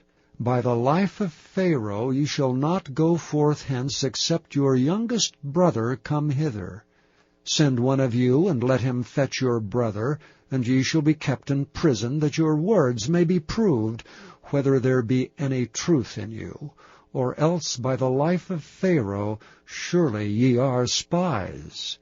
And he put them all together into ward 3 days. And Joseph said unto them the 3rd day, This do, and live, for I fear God. If ye be true men, let one of your brethren be bound in the house of your prison. Go ye, carry corn for the famine of your houses. But bring your youngest brother unto me, so shall your words be verified, and ye shall not die. And they did so. And they said one to another, We are verily guilty concerning our brother, in that we saw the anguish of his soul when he besought us, and we would not hear. Therefore is this distress come upon us. And Reuben answered them, saying, Spake I not unto you, saying, Do not sin against the child, and ye would not hear? Therefore, behold, also his blood is required. And they knew not that Joseph understood them, for he spake unto them by an interpreter. And he turned himself about from them, and wept, and returned to them again, and communed with them, and took from them Simeon, and bound him before their eyes. Then Joseph commanded to fill their sacks with corn, and to restore every man's money into his sack, and to give them provisions for the way, and thus he did unto them. And they laded their asses with corn, and departed thence. And as one of them opened his sack to give his ass provender in the inn, he espied his money, for behold, it was in the sack's mouth. And he said unto his brethren, My money is restored, and lo, it is even in my sack. And their heart failed them, and they were afraid, saying one to another, What is this that God hath done unto us? And they came unto Jacob their father unto the land of Canaan, and told them all that befell unto them, saying, The man who is the Lord of the land spake roughly to us, and took us for spies of the country. And we said unto him, We are true men, we are no spies. We be 12 brethren, sons of our father. One is not, and the youngest is this day with our father in the land of Canaan. And the man, the Lord of the country, said unto us, Hereby shall I know that ye are true men. Leave one of your brethren here with me, and take food for the famine of your households, and be gone, and bring your youngest brother unto me. Then shall I know that ye are no spies, but that ye are true men. So will I deliver your brother, and ye shall traffic in the land. And it came to pass, as they emptied their sacks, that, behold, every man's bundle of money was in his sack. And when both they and their father saw the bundles of money, they were afraid. And Jacob their father said unto them, Me have ye bereaved of my children. Joseph is not, and Simeon is not, and ye will take Benjamin away. All these things are against me. And Reuben spake unto his father, saying, Slay my 2 sons, if I bring him not to thee. Deliver him into my hand, and I will bring him to thee again. And he said, My son shall not go down with you, for his brother is dead, and he is left alone. If mischief befall him by the way in the which ye go, then shall ye bring down my gray hairs with sorrow to the grave. Chapter 43. And the famine was sore in the land. And it came to pass, when they had eaten up the corn which they had brought out of Egypt, their father said unto them, Go again, buy us a little food. And Judas spake unto him, saying, The man did solemnly protest unto us, saying, Ye shall not see my face, except your brother be with you. If thou wilt send our brother with us, we will go down and buy thee food. But if thou wilt not send him, we will not go down. For the man said unto us, Ye shall not see my face, except your brother be with you. And Israel said, Wherefore dealt ye so ill with me, as to tell the man whether ye had yet a brother? And they said, The man asked us strictly of our state and of our kindred, saying, Is your father yet alive? Have ye another brother? And we told him according to the tenor of these words. Could we certainly know that he would say, Bring your brother down? And Judas said unto Israel his father, Send the lad with me, and we will arise and go, that we may live and not die, both we and thou, and also our little ones. I will be surety for him. Of my hand shalt thou require him. If I bring him not unto thee, and set him before thee, then let me bear the blame forever. For except we had lingered, surely now we had returned this second time. And their father Israel said unto them, If it must be so now, do this. Take of the best fruits in the land in your vessels, and carry down the man a present, a little balm and a little honey, spices and myrrh, nuts and almonds, and take double money in your hand, and the money that was brought again in the mouth of your sacks. Carry it again in your hand, peradventure it was an oversight. And take also your brother, and arise, go again unto the man, and God Almighty give you mercy before the man, that he may send away your other brother and Benjamin. If I be bereaved of my children, I am bereaved. And the men took that present, and they took double money in their hand and Benjamin, and rose up and went down to Egypt, and stood before Joseph.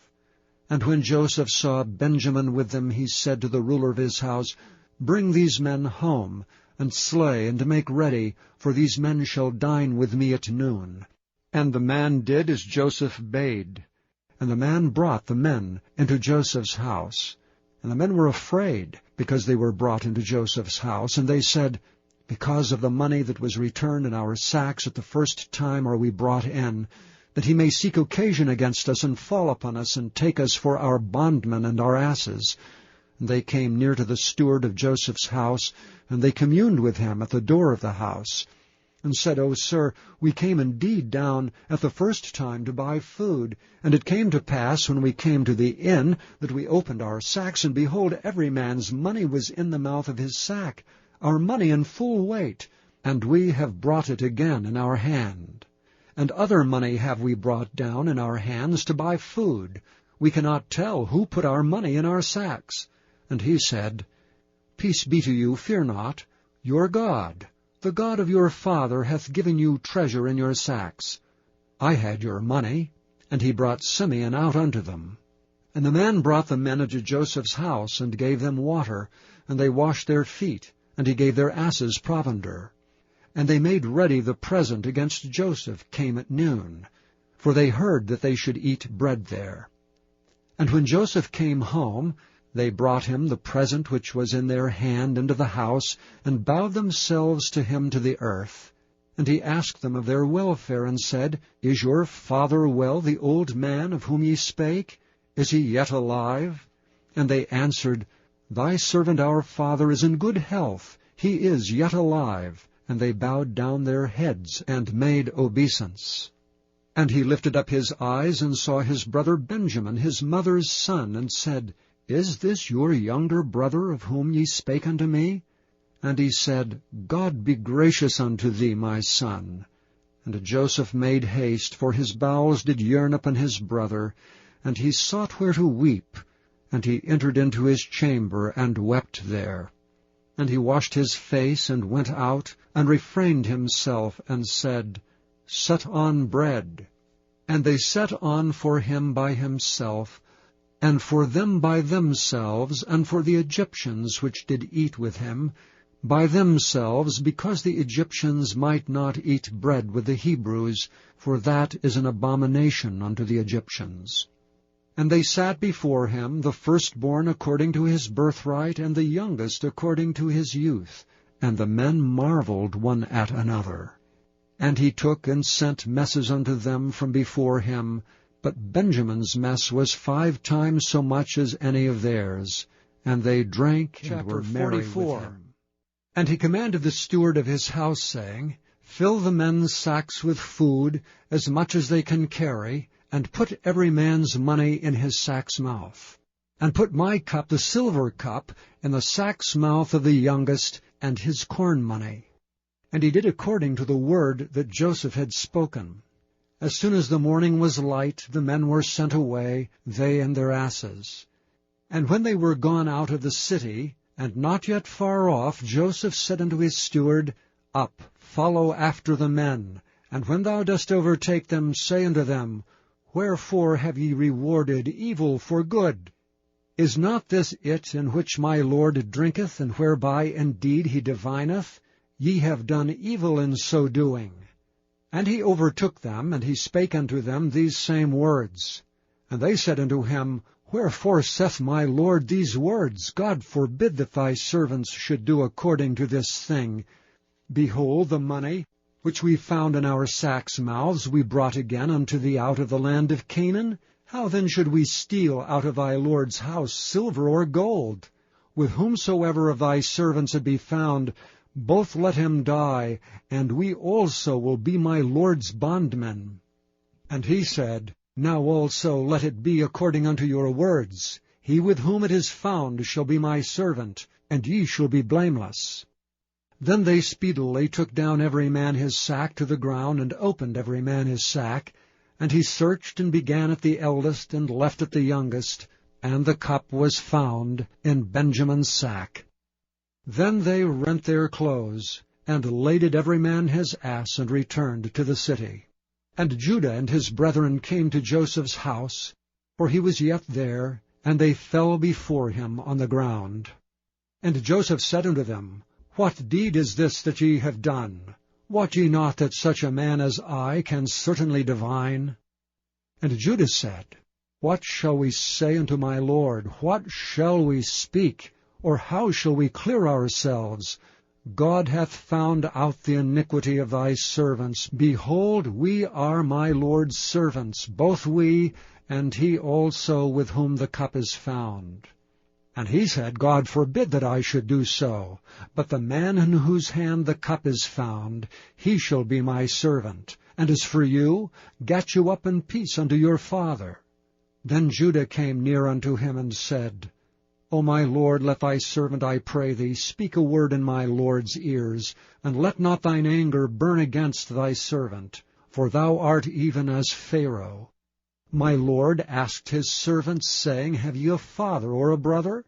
And we said unto my lord, We have a father, an old man, and a child of his old age, a little one, and his brother is dead, and he alone is left of his mother, and his father loveth him. And thou saidst unto thy servants, Bring him down unto me, that I may set mine eyes upon him. And we said unto my lord, The lad cannot leave his father, for if he should leave his father would die. And thou saidst unto thy servants, Except your youngest brother come down with you, ye shall see my face no more. And it came to pass, when we came up unto thy servant my father, we told him the words of my lord. And our father said, Go again, and buy us a little food. And we said, We cannot go down. If our youngest brother be with us, then we will go down, for we may not see the man's face, except our youngest brother be with us. And thy servant my father said unto us, Ye know that my wife bare me 2 sons, and the one went out from me, and I said, Surely he is torn in pieces, and I saw him not since. And if ye take this also from me, and mischief befall him, ye shall bring down my gray hairs with sorrow to the grave. Now therefore, when I come to thy servant my father, and the lad be not with us, seeing that his life is bound up in the lad's life, it shall come to pass, when he seeth that the lad is not with us, that he will die.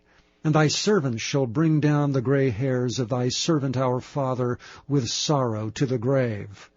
For thy servant became surety for the lad unto my father, saying, If I bring him not unto thee, then I shall bear the blame to my father forever. Now therefore, I pray thee, let thy servant abide instead of the lad, a bondman to my lord, and let the lad go up with his brethren. For how shall I go up to my father, and the lad be not with me, lest peradventure I see the evil that shall come on my father? Then Joseph could not refrain himself before all them that stood by him. And he cried, Cause every man to go out from me. And there stood no man with him, while Joseph made himself known unto his brethren.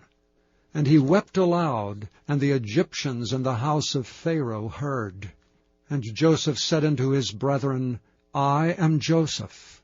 Doth my father yet live? And his brethren could not answer him, for they were troubled at his presence. And Joseph said unto his brethren, Come near to me, I pray you. And they came near. And he said, I am Joseph your brother, whom ye sold into Egypt. Now therefore be not grieved nor angry with yourselves, that ye sold me hither, for God did send me before you to preserve life. For these 2 years hath a famine been in the land, and yet there are 5 years in the which there shall neither be earing nor harvest. And God sent me before you to preserve you a posterity in the earth, and to save your lives by a great deliverance. So now it was not you that sent me hither, but God, and he hath made me a father to Pharaoh, and lord of all his house, and a ruler throughout all the land of Egypt. Haste ye, and go up to my father, and say unto him, Thus saith thy son Joseph, God hath made me lord of all Egypt. Come down unto me, tarry not. And thou shalt dwell in the land of Goshen, and thou shalt be near unto me, thou and thy children, and thy children's children, and thy flocks and thy herds, and all that thou hast. And there will I nourish thee, for yet there are 5 years of famine, lest thou and thy household, and all that thou hast, come to poverty. And behold, your eyes see, and the eyes of my brother Benjamin, that it is my mouth that speaketh unto you. And ye shall tell my father of all my glory in Egypt, and of all that ye have seen, and ye shall haste and bring down my father hither. And he fell upon his brother Benjamin's neck and wept, and Benjamin wept upon his neck. Moreover he kissed all his brethren, and wept upon them, and after that his brethren talked with him. And the fame thereof was heard in Pharaoh's house, saying, Joseph's brethren are come. And it pleased Pharaoh well, and his servants. And Pharaoh said unto Joseph, Say unto thy brethren, This do ye, Lade your beasts and go, get you unto the land of Canaan, and take your father and your households, and come unto me, and I will give you the good of the land of Egypt, and ye shall eat the fat of the land. Now thou art commanded, this do ye, take your wagons out of the land of Egypt for your little ones, and for your wives, and bring your father, and come. Also regard not your stuff, for the good of all the land of Egypt is yours. And the children of Israel did so, and Joseph gave them wagons according to the commandment of Pharaoh, and gave them provision for the way. To all of them he gave each man changes of raiment, but to Benjamin he gave 300 pieces of silver and 5 changes of raiment. And to his father he sent after this manner, 10 asses laden with the good things of Egypt, and 10 she-asses laden with corn and bread and meat for his father by the way. So he sent his brethren away, and they departed, and he said unto them, See that ye fall not out by the way. And they went up out of Egypt, and came into the land of Canaan, unto Jacob their father, and told him, saying, Joseph is yet alive, and he is governor over all the land of Egypt. And Jacob's heart fainted, for he believed them not. And they told him all the words of Joseph which he had said unto them. And when he saw the wagons which Joseph had sent to carry him, the spirit of Jacob their father revived. And Israel said, It is enough. Joseph my son is yet alive. I will go and see him before I die. Chapter 46. And Israel took his journey with all that he had, and came to Beersheba, and offered sacrifices unto the God of his father Isaac. And God spake unto Israel in the visions of the night, and said, Jacob, Jacob. And he said, Here am I. And he said, I am God, the God of thy father. Fear not to go down into Egypt, for I will there make of thee a great nation. I will go down with thee into Egypt, and I will also surely bring thee up again, and Joseph shall put his hand upon thine eyes. And Jacob rose up from Beersheba, and the sons of Israel carried Jacob their father and their little ones, and their wives in the wagons which Pharaoh had sent to carry him. And they took their cattle and their goods which they had gotten in the land of Canaan, and came into Egypt, Jacob and all his seed with him, his sons and his sons' sons with him, his daughters and his sons' daughters, and all his seed brought he with him into Egypt.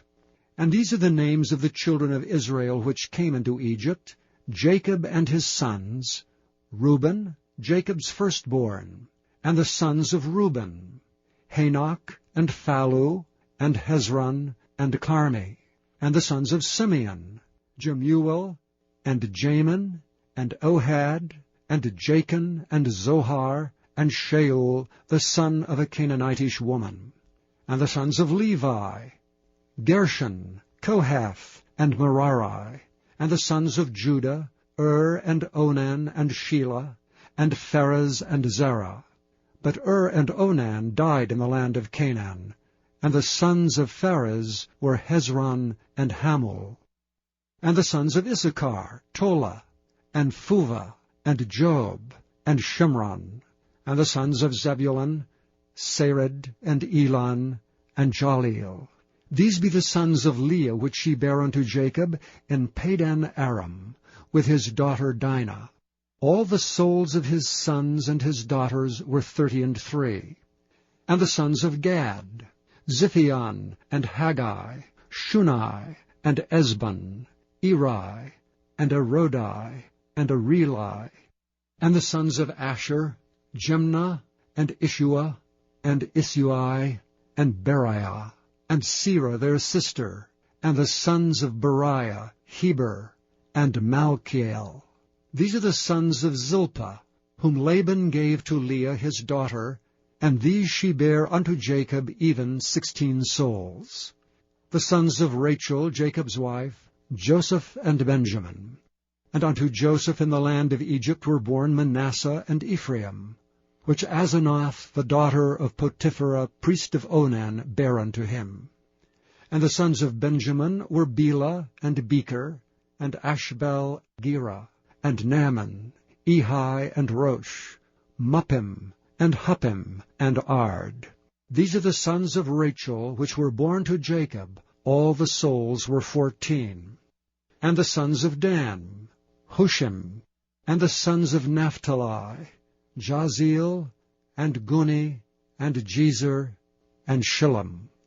These are the sons of Bilhah, which Laban gave unto Rachel his daughter, and she bare these unto Jacob. All the souls were 7. All the souls which came with Jacob into Egypt, which came out of his loins, besides Jacob's sons' wives, all the souls were 66. And the sons of Joseph, which were born him in Egypt, were 2 souls. All the souls of the house of Jacob, which came into Egypt, were 70. And he sent Judah before him unto Joseph, to direct his face unto Goshen. And they came into the land of Goshen. And Joseph made ready his chariot, and went up to meet Israel his father, to Goshen, and presented himself unto him. And he fell on his neck, and wept on his neck a good while. And Israel said unto Joseph, Now let me die, since I have seen thy face, because thou art yet alive. And Joseph said unto his brethren, and unto his father's house, I will go up and show Pharaoh, and say unto him, My brethren and my father's house, which were in the land of Canaan, are come unto me. And the men are shepherds, for their trade hath been to feed cattle. And they have brought their flocks and their herds, and all that they have. And it shall come to pass, when Pharaoh shall call you, and shall say, What is your occupation? That ye shall say, Thy servant's trade hath been about cattle from our youth even until now, both we and also our fathers, that ye may dwell in the land of Goshen, for every shepherd is an abomination unto the Egyptians. Chapter 47. Then Joseph came and told Pharaoh, and said, My father and my brethren, and their flocks and their herds, and all that they have are come out of the land of Canaan, and behold, they are in the land of Goshen. And he took some of his brethren, even 5 men, and presented them unto Pharaoh. And Pharaoh said unto his brethren, What is your occupation? And they said unto Pharaoh, Thy servants are shepherds, both we and also our fathers. They said moreover unto Pharaoh, For to sojourn in the land we are come, for thy servants have no pasture for their flocks, for the famine is sore in the land of Canaan. Now therefore, we pray thee, let thy servants dwell in the land of Goshen. And Pharaoh spoke unto Joseph, saying, Thy father and thy brethren are come unto thee, the land of Egypt is before thee. In the best of the land make thy father and brethren to dwell. In the land of Goshen let them dwell, and if thou knowest any men of activity among them, then make them rulers over my cattle. And Joseph brought in Jacob his father, and set him before Pharaoh. And Jacob blessed Pharaoh. And Pharaoh said unto Jacob, How old art thou? And Jacob said unto Pharaoh, The days of the years of my pilgrimage are 130 years. Few and evil have the days of the years of my life been, and have not attained unto the days of the years of the life of my fathers in the days of their pilgrimage. And Jacob blessed Pharaoh, and went out from before Pharaoh. And Joseph placed his father and his brethren, and gave them a possession in the land of Egypt, in the best of the land, in the land of Ramesses, as Pharaoh had commanded. And Joseph nourished his father and his brethren and all his father's household with bread according to their families. And there was no bread in all the land, for the famine was very sore, so that the land of Egypt and all the land of Canaan fainted by reason of the famine. And Joseph gathered up all the money that was found in the land of Egypt and in the land of Canaan, for the corn which they bought, and Joseph brought the money into Pharaoh's house. And when money failed in the land of Egypt and in the land of Canaan, all the Egyptians came unto Joseph and said, Give us bread, for why should we die in thy presence? for the money faileth.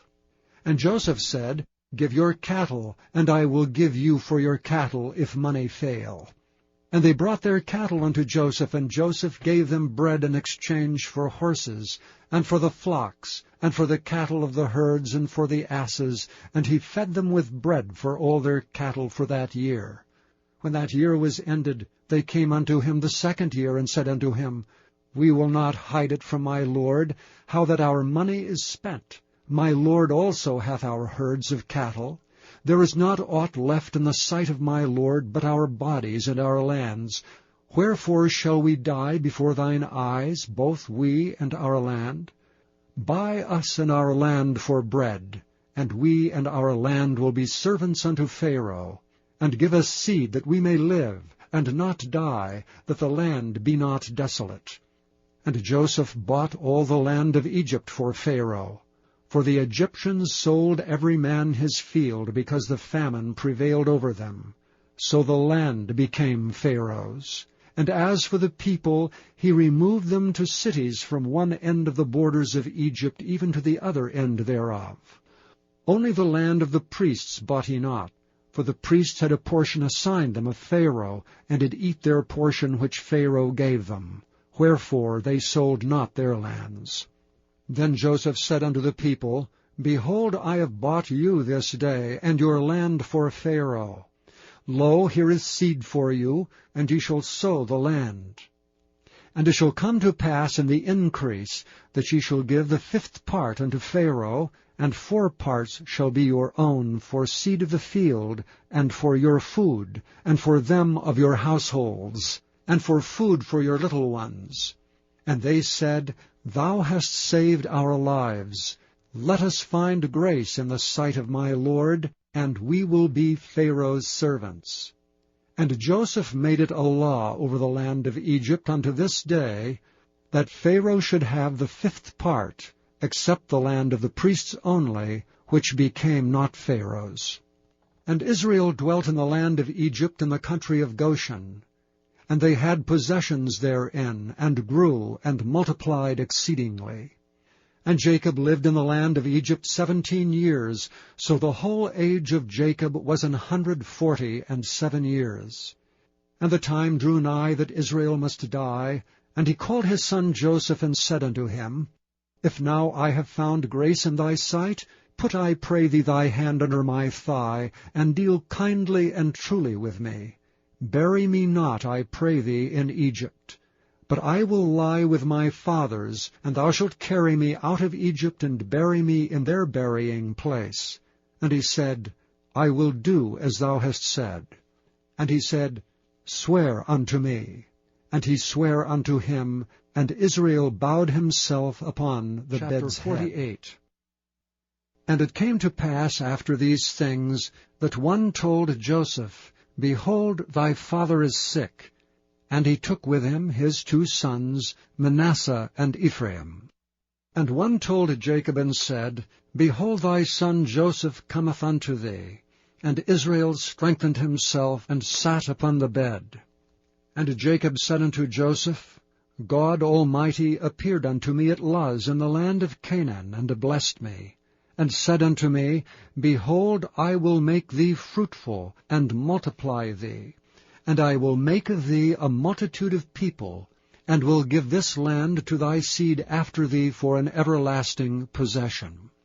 And now thy 2 sons, Ephraim and Manasseh, which were born unto thee in the land of Egypt before I came unto thee into Egypt, are mine. As Reuben and Simeon, they shall be mine. And thy issue, which thou begettest after them, shall be thine, and shall be called after the name of their brethren in their inheritance.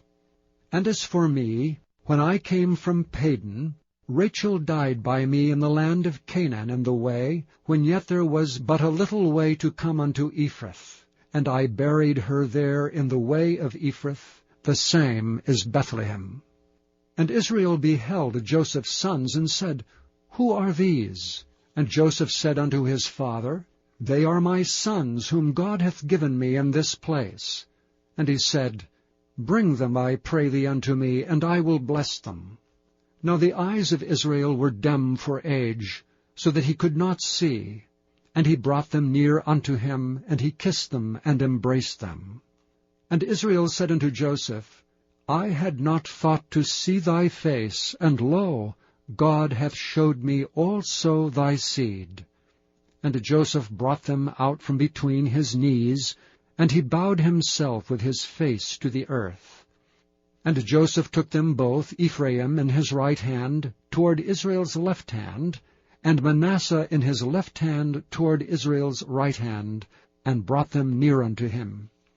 And Israel stretched out his right hand, and laid it upon Ephraim's head, who was the younger, and his left hand upon Manasseh's head, guiding his hands wittingly, for Manasseh was the firstborn. And he blessed Joseph and said, God before whom my fathers Abraham and Isaac did walk, the God which fed me all my life long unto this day, the angel which redeemed me from all evil, bless the lads, and let my name be named on them, and the name of my fathers Abraham and Isaac, and let them grow into a multitude in the midst of the earth. And when Joseph saw that his father laid his right hand upon the head of Ephraim, it displeased him, and he held up his father's hand to remove it from Ephraim's head unto Manasseh's head. And Joseph said unto his father, Not so, my father, for this is the firstborn. Put thy right hand upon his head.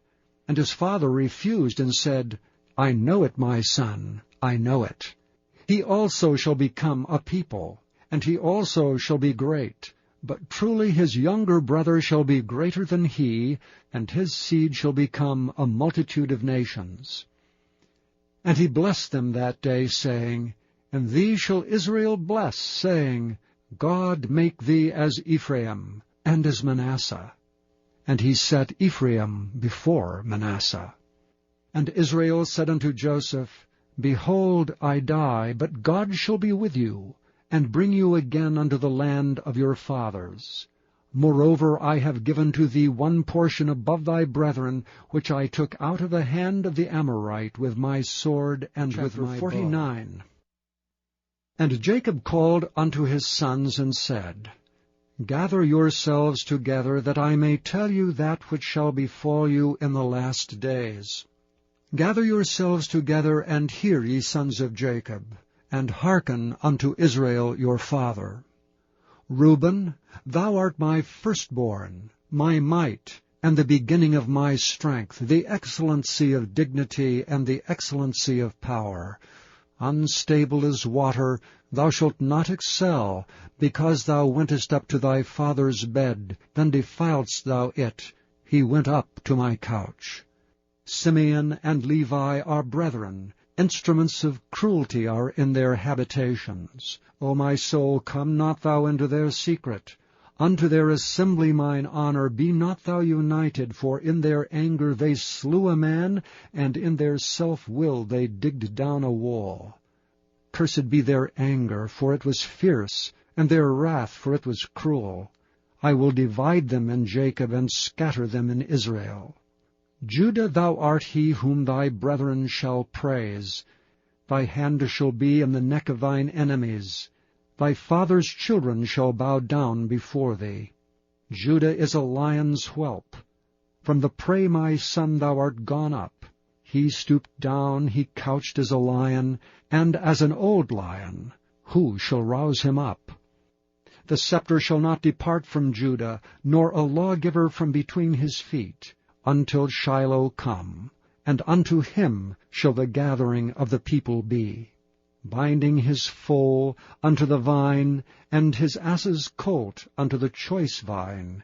He washed his garments in wine, and his clothes in the blood of grapes. His eyes shall be red with wine, and his teeth white with milk. Zebulun shall dwell at the haven of the sea, and he shall be for an haven of ships, and his border shall be unto Zidon. Issachar is a strong ass couching down between two burdens.